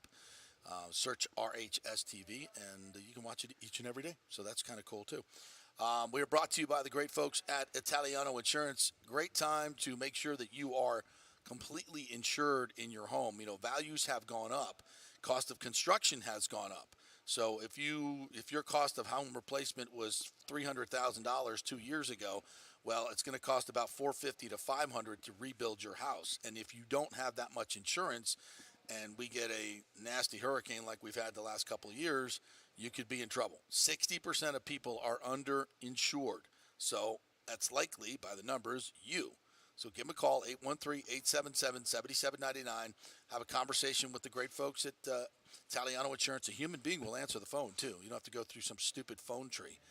They will answer the phone, get you to the right representative, and you can just give them a little bit of information. They'll be happy to look up your home value and all that stuff and make sure you are fully insured. So a lot of people are having issues with that from the last hurricane down in Fort Myers, so don't be one of those folks. Check it out, 813-877-7799, Italiano Insurance. All right, well, the Rays lost last night 4-3, and shocking because Zach Eflin was on the mound. And Zach Eflin gave up 4 runs in 1 inning to the freaking Oakland A's, who suddenly have now won 6 in a row. And they're not the worst team in baseball anymore. The Royals are. Well, they've caught up to the Royals. They both are sitting on 18 wins now. Which, by the way, the Rays have the Royals coming up in this month as well. Yep. They've got the Royals, the A's. Also got the Diamondbacks, who are a big surprise. Diamondbacks, best team in the NL. 25, yeah. So they do have an opportunity to continue to make some hay here. But they didn't get it done last night. Eflin just really walked a couple of batters and made one mistake. Uncharacteristic on him. What's his name? Lemeliers? Langoliers. Legit, there's no muscle memory with this A's team. God, no. I've there's never just even none. heard these names. Like, who are these people? Somehow one of them's going to be an all-star this year. I don't know who. I don't know who you pick. Yeah, if the team's not trying like the A's, should they actually have an all-star representative? I hate that. I hate that rule to begin with, that we have to have one all-star on every team. Yeah, that's dumb. Yeah. No. Although, then we'll just get nothing but Yankees and Red Sox. That's true. Boring too. So. No, but I mean, yeah, they lose last night, but I don't want to. I'm not ever going to say I saw it coming, because this Rays team to me is they've just been a machine lately, obviously, and I fully expect them to take 3 out of 4, but they are in a stretch right now where they have played 17 games in 16 days, right? And it's not easy. I don't think it's easy at all, actually, to go from St. Pete, all the way to Oakland in a day. Yeah, and that's then a lot. I know the A's are the A's, but when you look at the A's this year, it's kind of funny. They have like 2 series victories, I think, this year. Mm-hmm. One is against the Braves, first place team. Shocking development. And the other one was this past weekend, a sweep of the Pirates. Yeah. Who, if you can believe it, are in first place. Yeah. So, sometimes there's trap games, as you know, and when you're coming off a series against the second best team in baseball and the Rangers, there's a lot of emotion in it, and you want to definitely show out and all that. You're at home, there's energy, and then you got to go to Oakland and play that team and that stadium, which, by the way, I've decided it's already hard enough to watch a game that late on the eastern side. It really is. But when you throw in the fact that you can hear everything in that stadium on the TV, it's not a good thing. It's hard to watch. It's like watching the COVID season all over again. It's awful. There might as well be cardboard cutouts in that stadium. It's very difficult to watch, although I did enjoy Andy Fried was on the call yesterday on the TV side, which was very nice to see. Doug was on the radio call. Yeah, he was on that's right. He was last on the radio night, call. so they're mixing it up. Yeah, got to give Dwayne. I think Dwayne's got some like vacation, more vacation scheduled this year than other years. So that was cool to see. But tonight, by the way, maybe some auditions for someone taking over, because Correct. Dwayne's been doing this a long, long time. Absolutely, still great at it. And it could be a sad day when he's gone. Yeah, very agreed. sad day. Yeah. But the other thing is tonight, I'm hoping we get a little bit of a better atmosphere, because if you remember, it's Reverse Boycott Day in Oakland. Oh, is it? Tonight's the reverse boycott. I thought it was last night. I thought it was last night too, and I'm like, I can't tell. But apparently it's tonight. Reverse boycott is everybody shows up. Yeah, they're all going to show up and show the A's. We're not the problem. We're going to show up tonight. So, Did they jack up the prices? The tickets. That's what Stu would do. Shouldn't I? I should go on the A's website and see how much it is to get a ticket in that stadium. Yeah, go ahead. While I recount what went down last night. So Eflin just made that one mistake, got down 4-0. Siri came back with a 3-run homer, but too many times the Rays came up and guys on base and just couldn't get the big hit, and that's what happens when you lose games like this. So, a team that they outscored 31-5 in a sweep earlier this year at Tropicana Field, they lose 4-3. But that's baseball. It's just going to happen. And this little note here, Itzhak Paredes got thrown out of the game for allegedly arguing balls and strikes. The umpire was awful anyway last night. And he didn't even – I don't know what he said, but he just said something, and he got run. He claimed that he didn't even, cuss or anything. He just, made a general comment about one of the calls. And the ump, I guess, and some of these guys are very sensitive, And he was like, "I suggest you stop talking, or you won't see the end of this at bat." Oh my God! Was kind of paraphrasing, but that's kind of about what I think Paredes said that the umpire told him, and just decided to ring him up. Paredes didn't even look like his mouth was moving when he got thrown out of there. I know, it was ridiculous. I'm like, come on, that was If you're gonna get thrown out, you should be upset about something and arguing. It's just crazy. What is this? What? I'm doing my research here to see what the get-in ticket is tonight, and I'm just blasted on June 16th. Phillies for the A's, the post-game Pixar drone show. Ka-chow! Get your tickets to a one-of-a-kind Pixar-themed drone show presented by Coca-Cola after Rays take on the Phillies, and I guess this has to do with Lightning McQueen. What? What is this? What? A drone show? You won't want to miss seeing your favorite Pixar characters such as Lightning McQueen during a dazzling post-game light show. Oh, it's a light show. Who the hell is staying to the end of an A's game, number one? Just stick around for this. It's probably the best thing about the game, to be quite honest. Oh, my gosh. Yeah, there won't. Well, maybe they'll have a big crowd tonight, and the Rays will destroy them. That'll be fun to watch. All right, so let's. The Rays lose. They're back at it tonight. 9:40, I think, on your Bally's. $21 if you want to get in tonight. $21. $21. $21 to go to an A's game. Okay. Pass, babe. Pass. I mean, what else are you doing in Oakland, though, for God's sakes? All right, so last night your Denver Nuggets get their first ever championship in 47 years of playing basketball. They get their first NBA championship. They went. They played for the ABA championship, but I think they lost to Julius Erving and the Nets. Did they win? No, this is back the when first. they had Dan Issel, the great Dan Issel. Did Gervin play for? He played for the Spurs, but did Gervin play for the Nuggets for a while? I hate think Dan he may have. Issel. You hate Dan Issel? Yes, because in NBA 2K, he's like the worst player legend that they've put in that game. He's just, Unusable. Yeah, he was the precursor to Jokic. He was the big, slow white guy, but not quite as talented. Yeah. Also, actually, Dan Issel could shoot the hell out of the ball. He could really play. He could really play. Who else was on that team? Was Gervin on that team?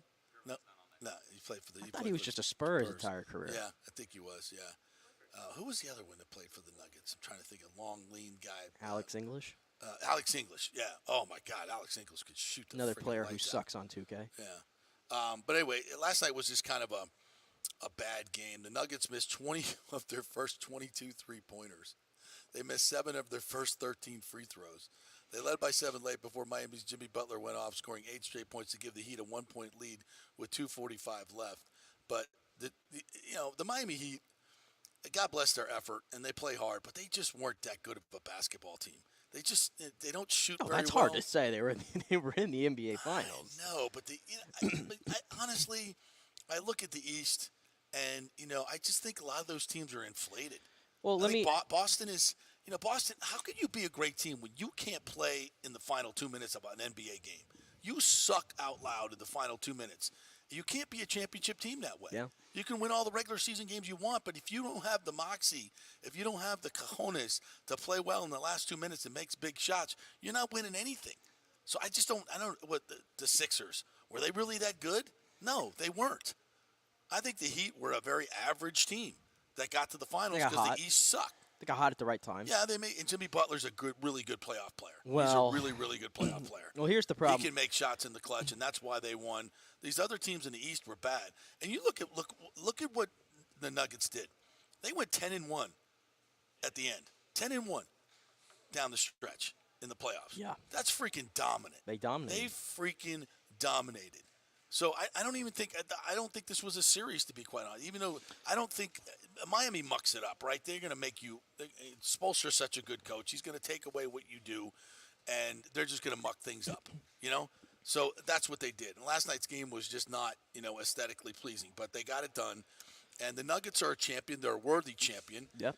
I saw on Get Up this morning, I forget who was talking about this, and they said, normally, it might have been Monica McNutt or maybe Han, who was saying normally after a championship, you'll get, the great players in the game like LeBron will be like, congratulations to Denver, give all the flowers out. He said they weren't really doing that last night. In fact, LeBron tweeted out something about Taco Tuesday. And, famously, Jokic was drafted during what? A Taco Bell commercial. Yeah. So it may have been a shot at him. No. But, No, LeBron's comments after they got swept by the Nuggets about Jokic, Yeah. I think were pretty telling. Even KD. Yeah. These guys, if they didn't know already, Yeah. they understand that they are looking at the best player in basketball. Yeah. The significance of this, I really thought that the days of a center Yeah. being the best player on a championship team Yeah. were done. Over, How right. could you play and especially a center like Jokic can make threes, we understand, but that's not really the primary part of his game. He's a guy that will go in the post. He's very physical, and he has just the most beautiful touch at the rim. He's a facilitator. He's an all-around He's an great all-around player. great player. Yeah. And Jokic has completely disproved that. Yeah. I mean, now I'm not saying that the game's going to go towards this because I don't see any other Jokic's just hanging out on trees. He's one of special. one. His understanding of the nuances of the game are spectacular. His anticipation, his reading of defenses and angles. First of all, it's a great advantage to be 7 foot tall as a passer. Yeah. Because you can see things that 6 foot guards can't see, and you have openings in passing lanes that 6 foot guards don't have because of your wingspan and your height. You can deliver passes from certain angles that little point guards can't do. Mm-hmm. And so he's just different in that regard, and he sees the floor so freaking well because he's so big, and most people that are guarding him are smaller than him. So you can go big, you can go small, you can go whatever it is, but he's just going – and they play so well together. And I want to give a lot of flowers to Mike Malone, their coach. I think, I've never watched a whole lot of Denver basketball, just to be honest, but watching him throughout these playoffs, how he's handled his team, how he's handled the media, how his team loves him and really respects him and is all bought in. And he makes great adjustments. I think, Spoelstra's I think he's the best game coach in the business. But I think Mike Malone did everything he needed to do.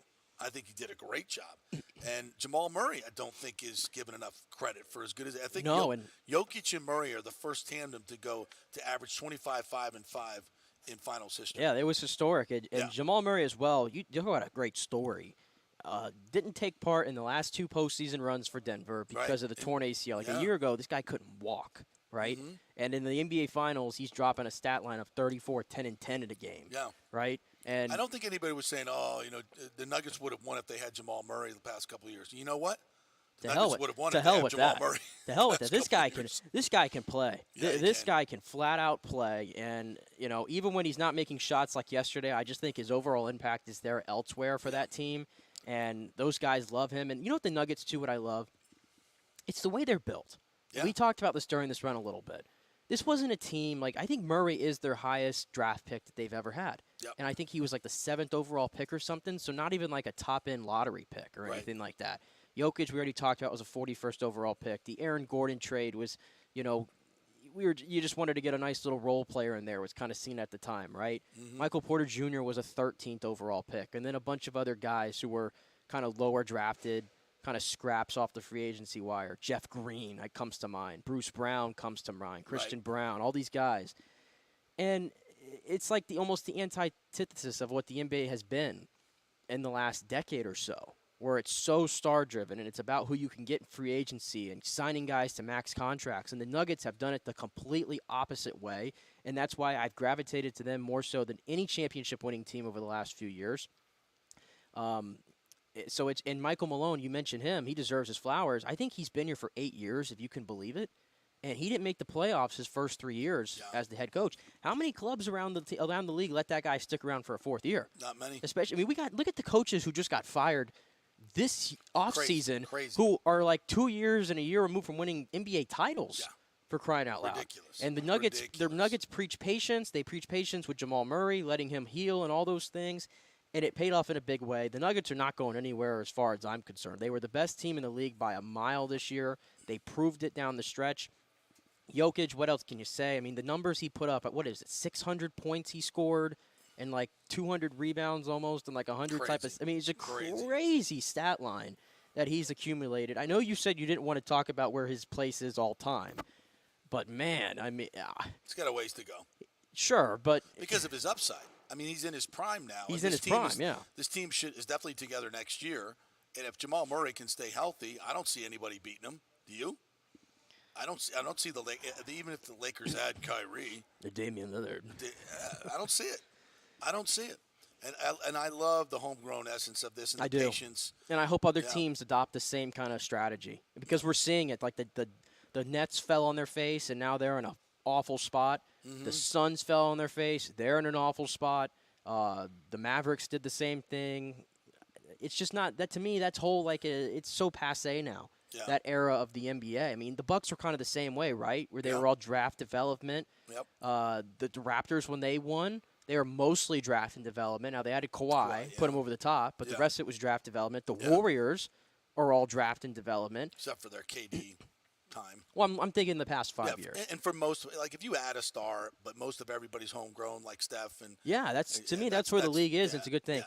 And then I'll say this about Miami, by the way. I mean, first and foremost, I mean, if you score under 100 points in 4 or 5 games, you're just not going to win basketball games. Yeah. And Jimmy Butler, I said it looked like he had been flaming out a little bit here in the finals.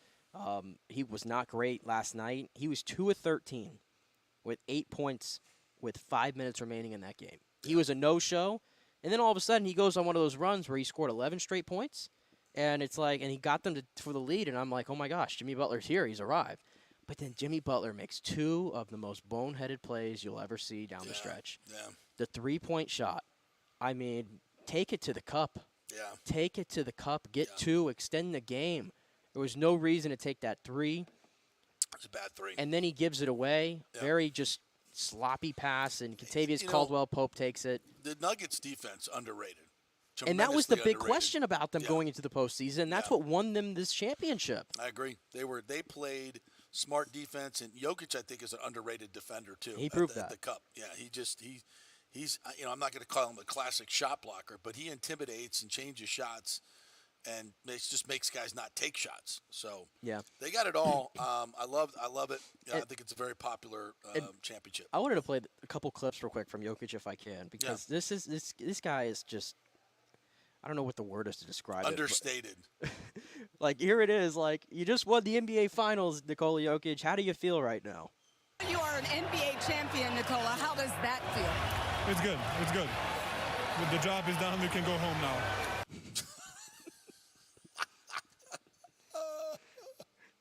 And then this one. Hey, Nikola Jokic, are you looking forward to the championship parade on Thursday? You said after the Lakers win, you said you were surprised that you didn't feel more. So I'm curious what you are feeling right now, and if you're looking forward to a parade coming up in Denver. When is parade? When is parade? Thursday. When is parade? No. I need to go home. Okay.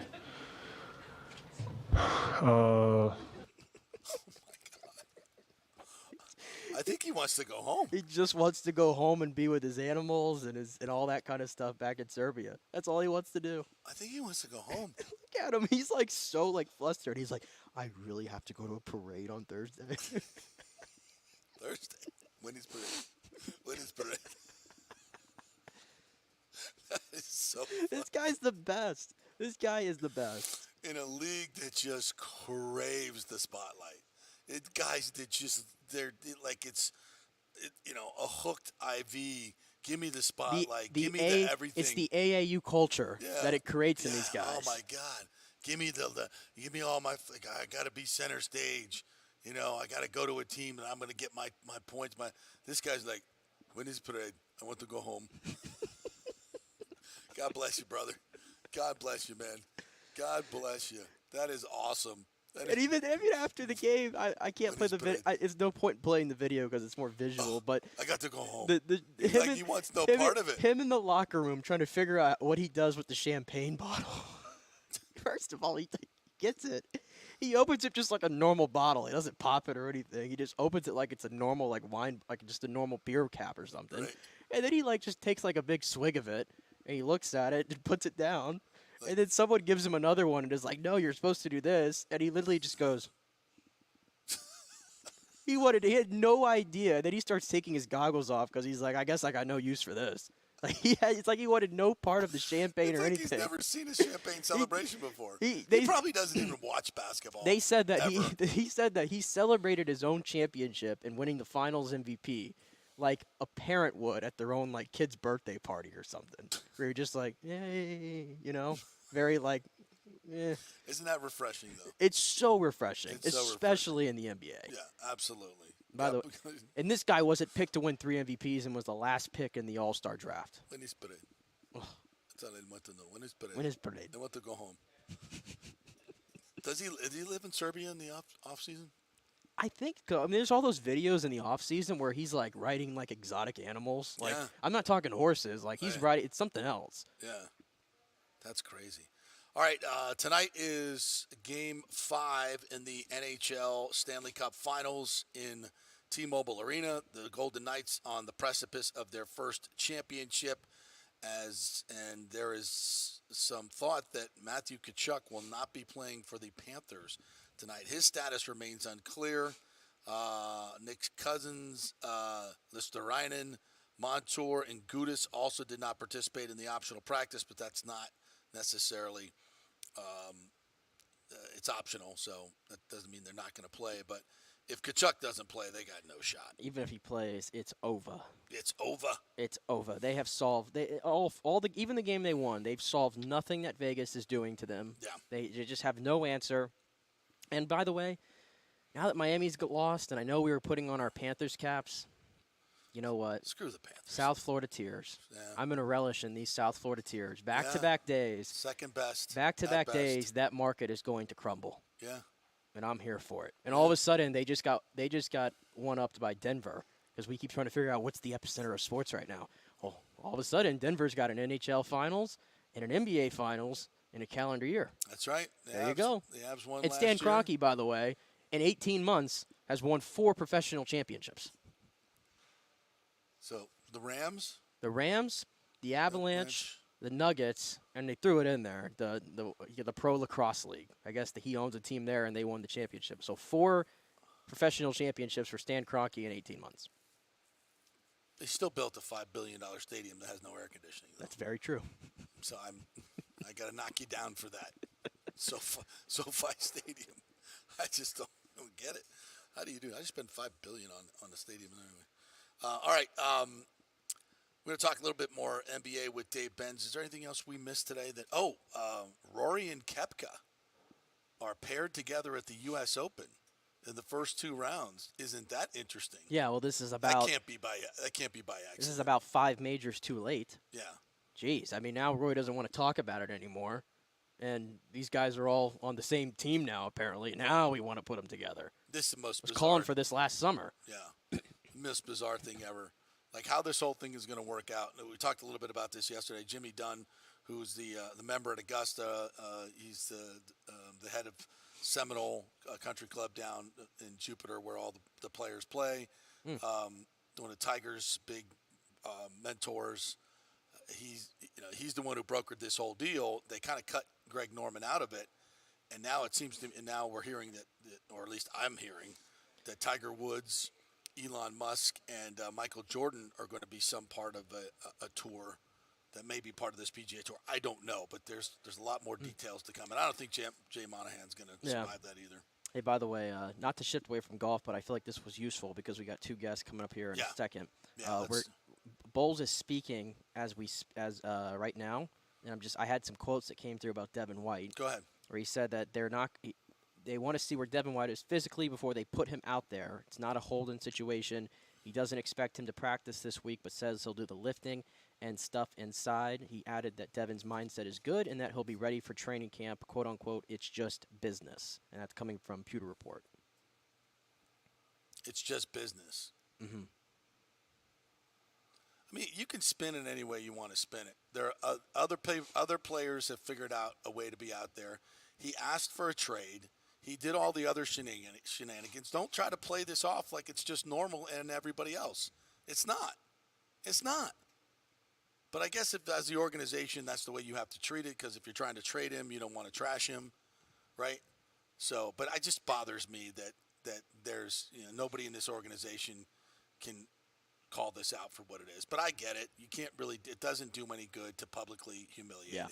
It doesn't. So we'll just have to handle that on our end. And then you had mentioned you asked about some of the offensive line, the formations. Yeah. Todd did say the left guard spot is Matt Filer's to lose. Okay. So I think everywhere else.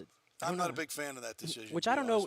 They haven't mentioned much at right guard. Who am I assuming is the starter there? Cody Malk?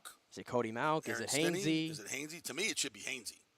To me, Hainsey's your best player there. Yeah. And, if Malk can beat him out, fine. But it's a competition. Hainsey. First of all, I'd rather have Hainsey at right tackle than Gedeke. Well, they're going with Gedeke. I think there should be a competition for the right tackle spot with Hainsey and Gedeke. You're a big competition guy. I am, of course. Best man should win. You don't give anybody anything. If you're, I don't, unless you're, high draft pick. Obviously, Tom Brady, you sign him. He's your quarterback. I get it. But in situations like this where there's no clear leader, why you giving Luke Gedeke the right tackle spot? What has he done to earn it? Nothing. He's played poorly. He's played very poorly. A half of really good football in Week 18. Week 18 is meaningless to me against a team that can't rush the passer, who's completely unmotivated. We're gonna give him a starting job based on that. But also, it was college tape. Well, they never should have moved him in the first place. Putting him at left guard, expecting him to play left guard from right tackle, especially with the schedule they were playing early on, was the dumbest thing ever. They think they probably wanted Aaron Stinney to have that job or whatever. I don't know, but it wasn't, or Hainsey or whoever. But to throw him out there was complete folly. That was not good. They should have gone and signed somebody. We said that the moment that Jensen went down, but they didn't, and it screwed him. And now we're going to try to just pretend that he's automatically the right tackle. And Matt Filer, who Nick looked this up as well. Look up his PFF grade last year. I think it was like 55 or something. Like, he was not great. And if I'm not mistaken, Nick Leverett's, look up Nick Leverett's grade at left guard. I know Nick Leverett was graded out like 10 points higher than That's what Matt I thought. Filer. That's what I thought. We looked this up before. And again, then using the eyeballs. And how are we giving this? Well. How are we giving this guy the job? They love the size. They really love the. Look, you've heard them talk about that. Every time they talk about this O-line, Canales is gushing at the size of Worst and Filer next to each other, and obviously Jensen inside, because they were smaller last year. They were on the smaller side, and clearly there was an emphasis to get bigger there. Bigger is not better. Better's better. I would tend to agree with you, but that's where they're thinking. Nick Leverett is 6'3", 315. Matt Filer is what, 6'5", 330. Yeah. Nick Leverett's not big enough. If he was 270 and he's grading out better, I would still say use the player that's a better player. But he's 315. He's 320. He's a big dude. But he doesn't have the pedigree because he comes from a small school. But he played well. So I don't get that. All right, we'll take a quick break. When we come back, Dave Benz will join us, longtime voice of the Minnesota Timberwolves, NBA insider, and we'll ask him about the legacy of this Denver Nuggets team. How good can they be? What they did this year? Where does it rank in finals history? So stay with us. Back in 3.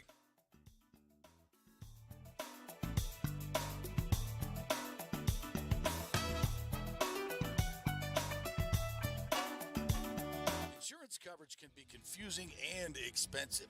Where do you start? Which companies can you count on to pay out fast and fair? Well, call the great folks at Italiano Insurance. It's a family-owned business. Jeff and Nat Italiano are carrying on the 60-year-plus tradition of giving amazing customer service and giving back to the community through their annual backpack drive for needy students and their support of the local pediatric cancer patients. But it's the customer service that sets them apart. They can shop all your insurance needs and save you big-time money. Don't hop on the internet and waste time looking at some bogus reviews.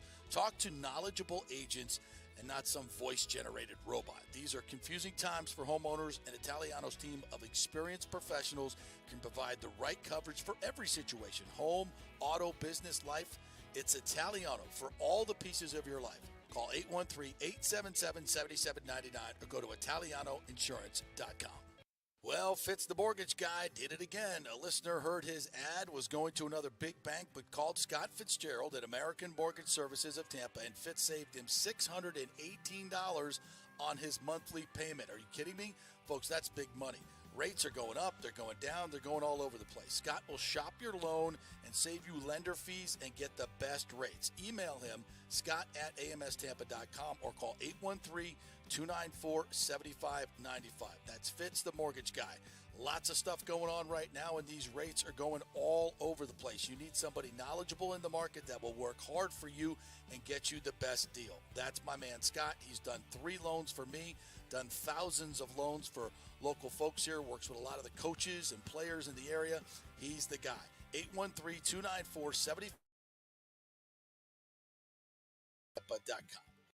Hey, JP here for Extravaganza Productions Incorporated, EPI. You've probably seen their purple logo at so many events that you've gone to. They are based in Tampa, and for over 33 years, they've been creating and producing conferences, meetings, and special events, the biggest to the smallest. Solid reputation of delivering the best audio-visual, sound, lighting, entertainment, video production, and decor on time and on budget. I've worked with them with so many big events. The Warrior Games, which was an Olympic-style event all over Tampa Bay, from McDill to the Convention Center to USF. They did it flawlessly, made it look big and fantastic.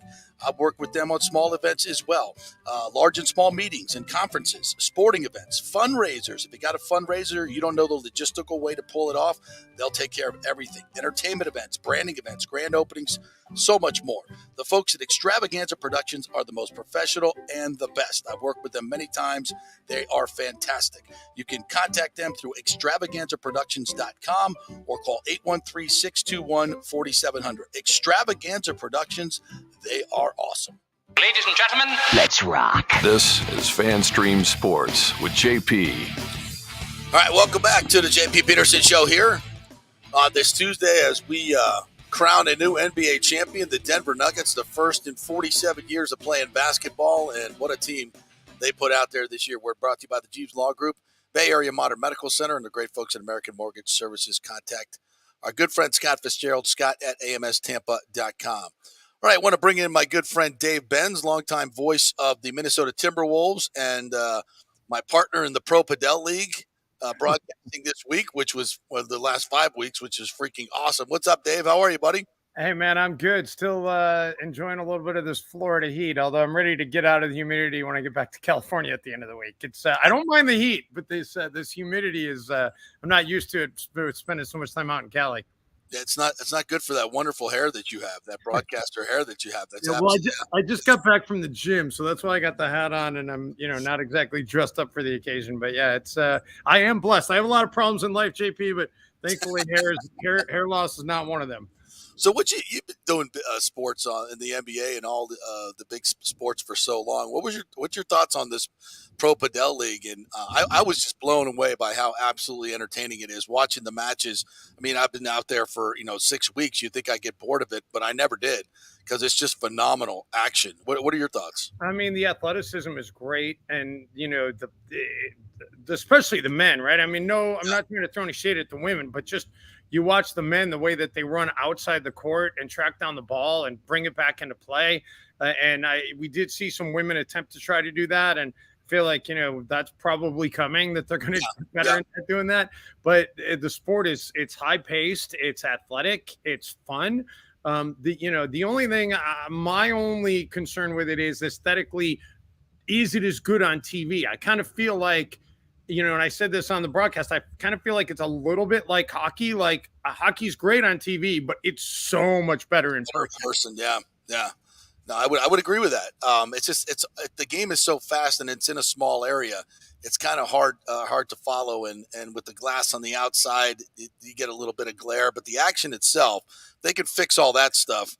I think is just tremendous. And the ladies don't play as an athletic game, but they play a defensive game that is like, it's stupid. I mean, we had the Cancun girls, these 2 smaller girls, and you could hit 100 winners that you think are winners, and they're getting them back.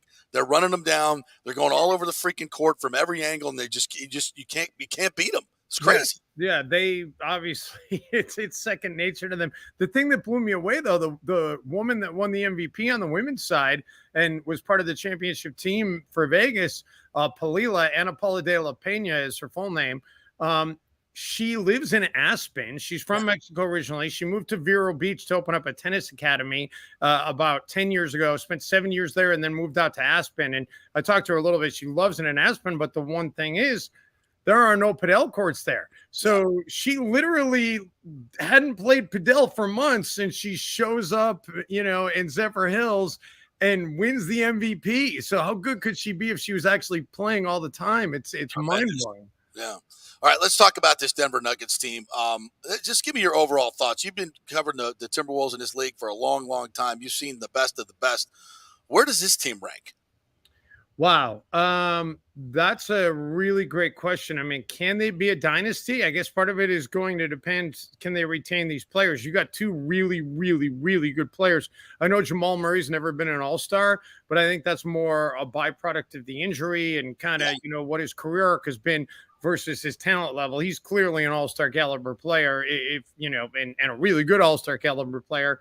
And obviously Jokic is, you watch him and he looks like, he doesn't look like an outstanding athlete. He doesn't look like the guy that would be, two-time MVP and a finals MVP. By the way, a quick aside, did you notice, and granted, he had his hands full with his little girl last night, but the trophy presentation, he gets the Bill Russell MVP award. He leaves it sitting on the table, walks away. Well, did you hear him? He said, they're asking about the parade. He's like, when is parade? And they're like, Thursday. He goes, no, I got to go home. He wants no part of the parade. He wants no part of the spotlight or anything, which is refreshing to see anybody in the NBA or any major sport. Just like, no, I went to go home. Yeah, I mean, it's hilarious. But just such an unbelievable talent. And, if he's slipped through the cracks with so many people. And, when he came into the league, he was part of that team along with Yusuf Nurkic, who obviously Nurkic isn't exactly Nikola Jokic, but he's been a pretty good big in the NBA as well. Yeah. But there was some question like, is it Nurkic or is it Jokic? And Jokic has become this thing. So, I mean, you got Murray, you got Jokic there. Aaron Gordon has really played well. Michael Porter Jr., he's been hot and cold, but, when he's been hot, he's been fantastic, and he's still pretty young. I mean, he's in his fifth year. What, he played 1 year at Missouri? So, he's still a young guy. And, they had some really good, I think, pieces to go alongside Murray and Jokic, and we'll see. I know Tim Conley was the GM that kind of built this, and he left and went to Minnesota last offseason. So, he's kind of got to feel a little bit of pride, the fact that he had so much to do with putting that team together. I mean, the Nuggets are going to be a force for a while, and they were overlooked by a lot of the NBA. Nobody really gave them the respect because they're in Denver. And it's like, okay, well, whatever, they're a nice team. And okay, yeah, they're number one seed and they had the best record in the league, but they're susceptible. And I mean, all they did was they go 16-4 in the playoffs. Was that the number? I mean, it was 10-1. They won 10 of their last 11 in the playoffs. Yeah, and unbeatable at home. And I texted you this. I was torn, right? Because I've got ties to people in Miami. I lived in Miami and worked in Miami and covered the Heat. And back when Spo was a video coordinator, and Spo and I got to know each other pretty well back in those days. And then I worked in Denver at one point in my career and covered the Nuggets when Carmelo was there and George Karl was coaching the team. And there's still people in that organization from my time there. And then, I'm really excited for Ryan Saunders, who was obviously the head coach with the Timberwolves for a while. David Adelman, who was on the Timberwolves staff when I first started in Minnesota, and his dad Rick was still coaching the Timberwolves. And Mike Malone, man, you want to talk about just a fantastic guy, a fantastic human. Mike, when he was let go by the Sacramento Kings, Flip Saunders called him and said, hey, I want you to come sit on our bench. He never really was hired in an official capacity, but there was, I think it was, we had like 10 games left in our season, and the final 10 games of that season, whatever year that was, it was, probably 14, 15, somewhere in there. Mike Malone came and sat on the Timberwolves bench. And, when Flip passed away, Mike made it a point to be there for the funeral. And I mean, just a fantastic guy. You talk about 3 coaches, by the way, who are all sons of coaches. I mean, Mike's dad, Brendan, of course, everybody talks about that. And obviously, Ryan with Flip and David with his father, Rick. It's, just kind of amazing the storyline to have 3 coaches on your bench that are all sons of coaches and they get a ring. It's great. So four of the last 5 NBA champions we've seen now, they have teams that are mostly drafted and developed, and the Nuggets definitely embodied that. I think Murray was a 7th overall pick. He was their highest draft pick. And Jokic infamously drafted during a Taco Bell commercial, which we're never going to forget. I mean, does this kind of proof, you think, where the league is going, where the super team era and the big 3, and I got to have 3 guys, and I got to pay them all $40 million plus, right? And just supplement veteran talent. Does that seem like this era of basketball is over, and you think that's a good thing? Well, I mean, you look at what the Warriors did. The Warriors did it mostly with homegrown talent, except for, the time when, they had KD come in. But I mean, so I think that's kind of been a trend for a while. You have to develop guys. That's not going to stop teams from trying, though. I mean, teams are going to still try to be able to find a way to find the loopholes and be able to sign guys to deals and be able to cheat the system. And they were talking about it last night. Mike Malone, what is 8th year on the bench now, and they stuck it out. And back, when I was doing the Timberwolves, my broadcast partner, Jim Peterson, who, by the way, spells his last name with an E instead of an O at the end, and always would get upset because everybody would spell it with an O.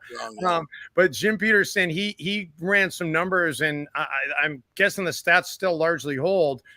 I mean, if an NBA head coach does not win a title in his first 3 years with the team, he's probably not going to win it. I mean, you look at what has happened in the history of the league. And I mean, going back to the Warriors, Steve Kerr won it in his first 3 years. Ty Lue won it with the Cavs right away. Nick Nurse won it with the Raptors right away. So you don't win your first title in those first 3 years, you're probably not going to do it. Mostly because the organizations aren't going to stick around with you long enough to let you do it.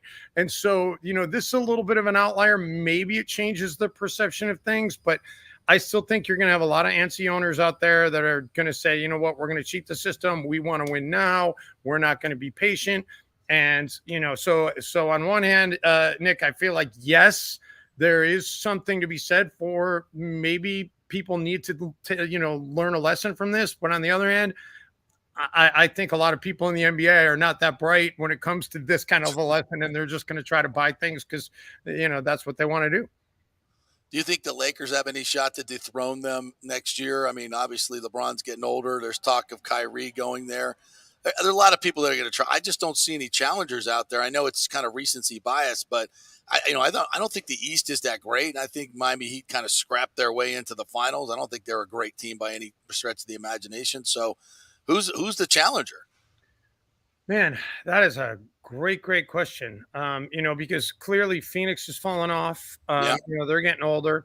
I don't believe in the Lakers, and I mean, at this point with their age, the Warriors, it's they're older now too, and how much is left there. I'm coming off the top of my head. Maybe the Bucks come back. Well, yeah, I'm thinking just in the West. I mean, yeah, maybe the Bucks. Honestly, I feel like the Celtics were the better team than the Heat. Clearly, had the Celtics gotten to the finals, maybe it's a different story. But the Heat were a tough matchup for Boston, and in the NBA, it's all about matchups. I mean, that's really at the end of the day what it comes down to. So.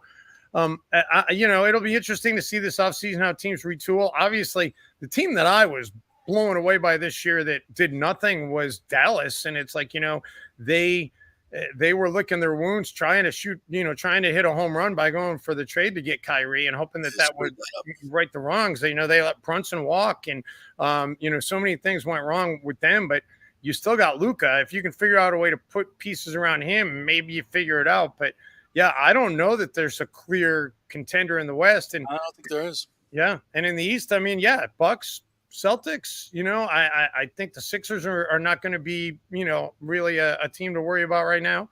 So that it's a short list, JP, for sure. It's a short list. All right, Dave, great stuff, my friend. Love working with you during the Padel season. Hopefully we'll catch up again soon. Great stuff, man. Appreciate All right, guys. Take care. Thanks for having me on. Get Dave Benz there, our NBA insider.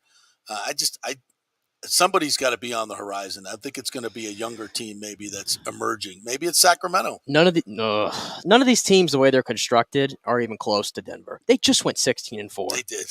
In the postseason. And I don't consider a team. I don't really consider a team in the East a super threat right now. Yeah, I don't. All right, let's welcome in our good friend Chris Lugo from Bay Area Modern Medical Center. My friend, how are you today? What's happening? Well, obviously I'm not poolside doing a podcast, so it could always be better, I guess. Well, maybe you should try that next time. We should be poolside instead. Yes. We've done shows poolside. It's a beautiful thing. Absolutely. So how's things with you? Are you a big NBA fan? Do you watch a lot of? Did you watch the game last night? Not a big NBA. 5'8.5" with heels on. So no, I'm not. I'm a prodigy of Michael Jordan back in Chicago Bulls back era.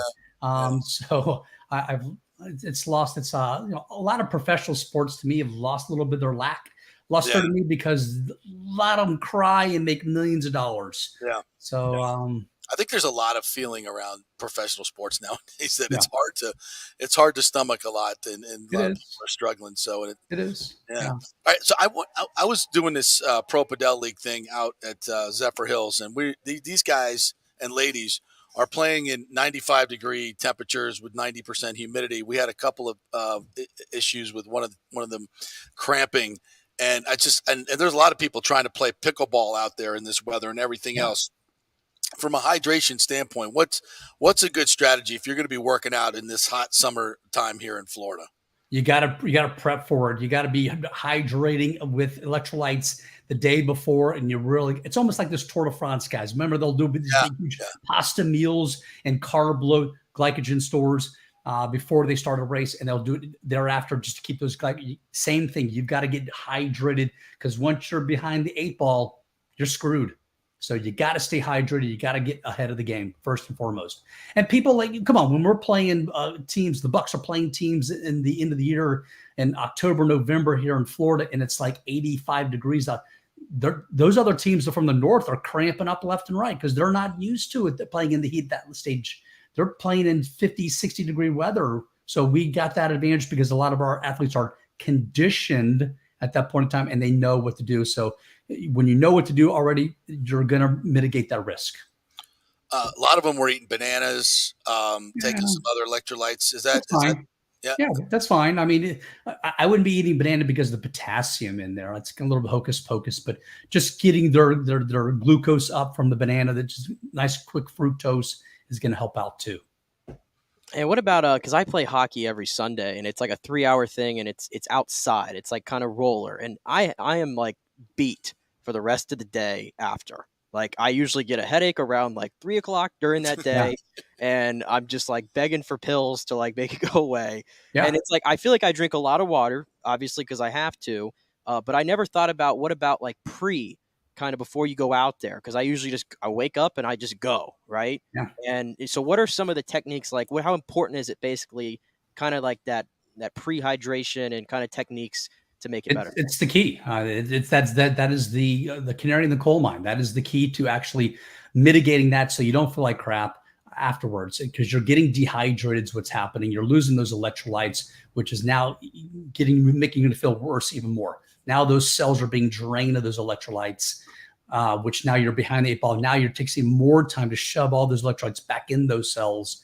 So mitigating that risk by pre-hydrating, pre-electrolytes this day and age is huge. And staying away from alcohol. Are you guys drinking out there? I mean, I'm not going to.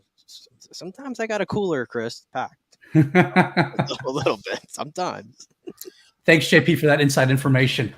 So, Nick, you're not supposed to drink while you're doing that. All right. So 2 things. One, alcohol, ETOH, ethyl alcohol is going to make you, it's a diuretic. It inhibits ADH, anti-diuretic hormone, which actually helps absorb fluids back in your system. So when you're inhibiting that hormone, you're going to be peeing a lot more. You're going to get dehydrated. Same thing with caffeine. If you're doing a lot of caffeine before these things too, that's a weak diuretic also. That's going to get you dehydrated even more. All right. So if you're going out to do something outside, hydrate the night before, get up in the morning, no coffee, and hydrate some more in the morning. Decaf coffee. If you want your coffee, then get some decaf in or half decaf, something like that. But don't be drinking, 600 milligrams of caffeine prior to that, because you're going to be peeing it out and you're going to get dehydrated more. Chris And you got access to IVs, use IVs. I mean, use Replenish. Replenish is great. Get all you guys hooked up to the IV. Hey, Chris, the True Body machine that you have, you've worked now for a few months. You've had it there. Tell me a little bit about the results, how you dialing it in for people. How's it working? Yeah, it's phenomenal. We've tweaked a few of our protocols with it. We're seeing that we're getting better results on the True Flex. That when we tell patients, hey, don't work out your lower body a couple of days prior and a couple of days after, and we're doing them once a week. We'll do the first session twice the first week, and then weekly after that. We're getting the intensity. You'll be able to get more intense training from that Flex machine. We had some people who were doing squats the day before and they couldn't handle the machine. Well, come to find out, because they're working those lower bodies. So we tell patients, hey, take the week off. This is your lower body training. This is your core training, and you're going to get even more phenomenal results. You talk about taking days off. There's thoughts out there. A lot of CrossFit people, you should be working out 6 days a week, but how important is rest? Like, what do you advise people in terms of hard workouts, easier workouts? What's a good schedule that you normally recommend? We've chatted about that before. Like, the older we're getting, we have to take we have to take more breaks. We got to take a couple of days off instead of that one day off. You got to be smart and listen to your body and not try to work through the pain. Right. Because once you get injured, now, man, you've taken 2 steps backwards. Now you're going to put yourself even further back. That thing is nagging injury. Talking about like bad hamstrings, right? That's a nagging injury that won't go away, because when you stand, when you walk, you're constantly engaging that posterior chain, glutes, hamstrings. It's really tough for those injuries to heal. So take the time off, listen to your body, but don't mind fuck yourself in the sense that, hey, I'm going to take a whole entire week. No, that's too much.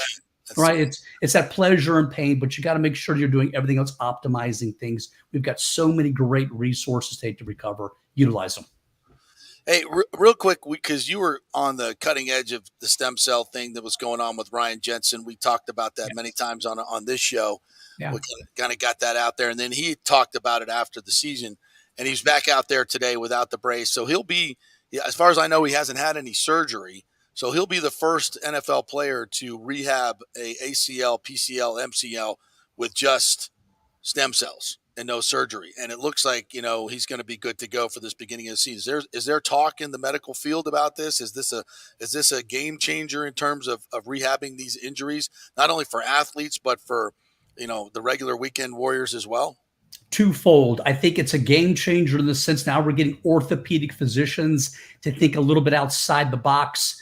A lot of those orthopods are you break bone, me fix mentalities. Mm-hmm. Okay. Some are ex-athletes in college, right?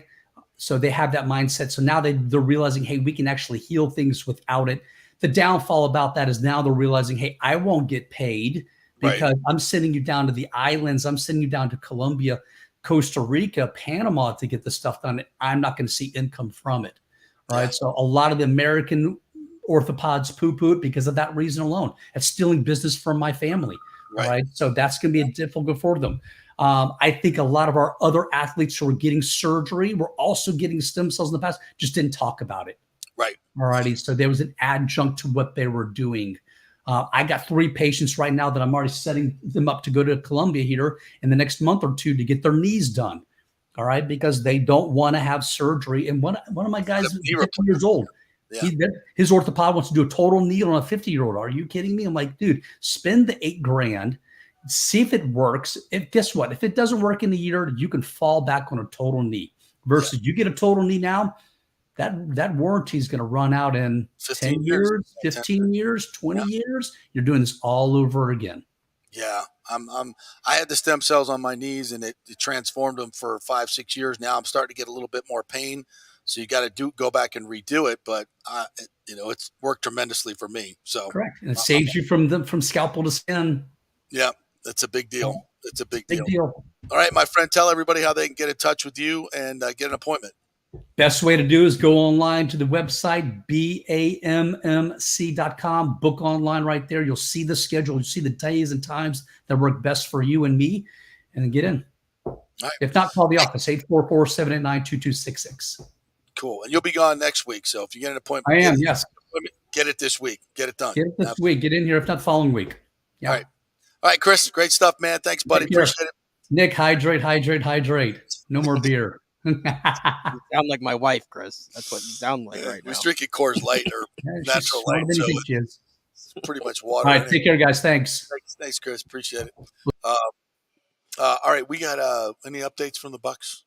Baker Mayfield talked, Kyle. We'll have lots of sound tomorrow. Lots of sound because, like you said, Baker's talked, Kyle's talked, Bowles has talked, maybe some other players out there as well. But yeah, we should have all those updates tomorrow for y'all. And just to update you, what are you laughing at? I'm not laughing. I'm just speaking of holdouts. My goodness, Devin White is far from the most important holdout of camp. Not for the Bucs, but just in general. With a lot of other holdouts. Bills coach Sean McDermott told reporters that Stephon Diggs is not at mandatory minicamp camp and that he is very concerned about it. Ooh. Well, we're not the only ones. We're not the only ones, and I think that one's a little bit more of a pressing matter. Well, and he's got a lot more leverage than yeah Devin White does, who was out there but not practicing. All right, we'll take a break here for 22 hours or so, and we'll be back tomorrow. Thank you guys so much for joining us. We'll be back tomorrow with lots of Bucs sound. I may or may not be out at practice doing some reports, but we'll see how that works out. We'll have plenty of Bucs coverage for you tomorrow. That's for sure. Have a great day, everybody.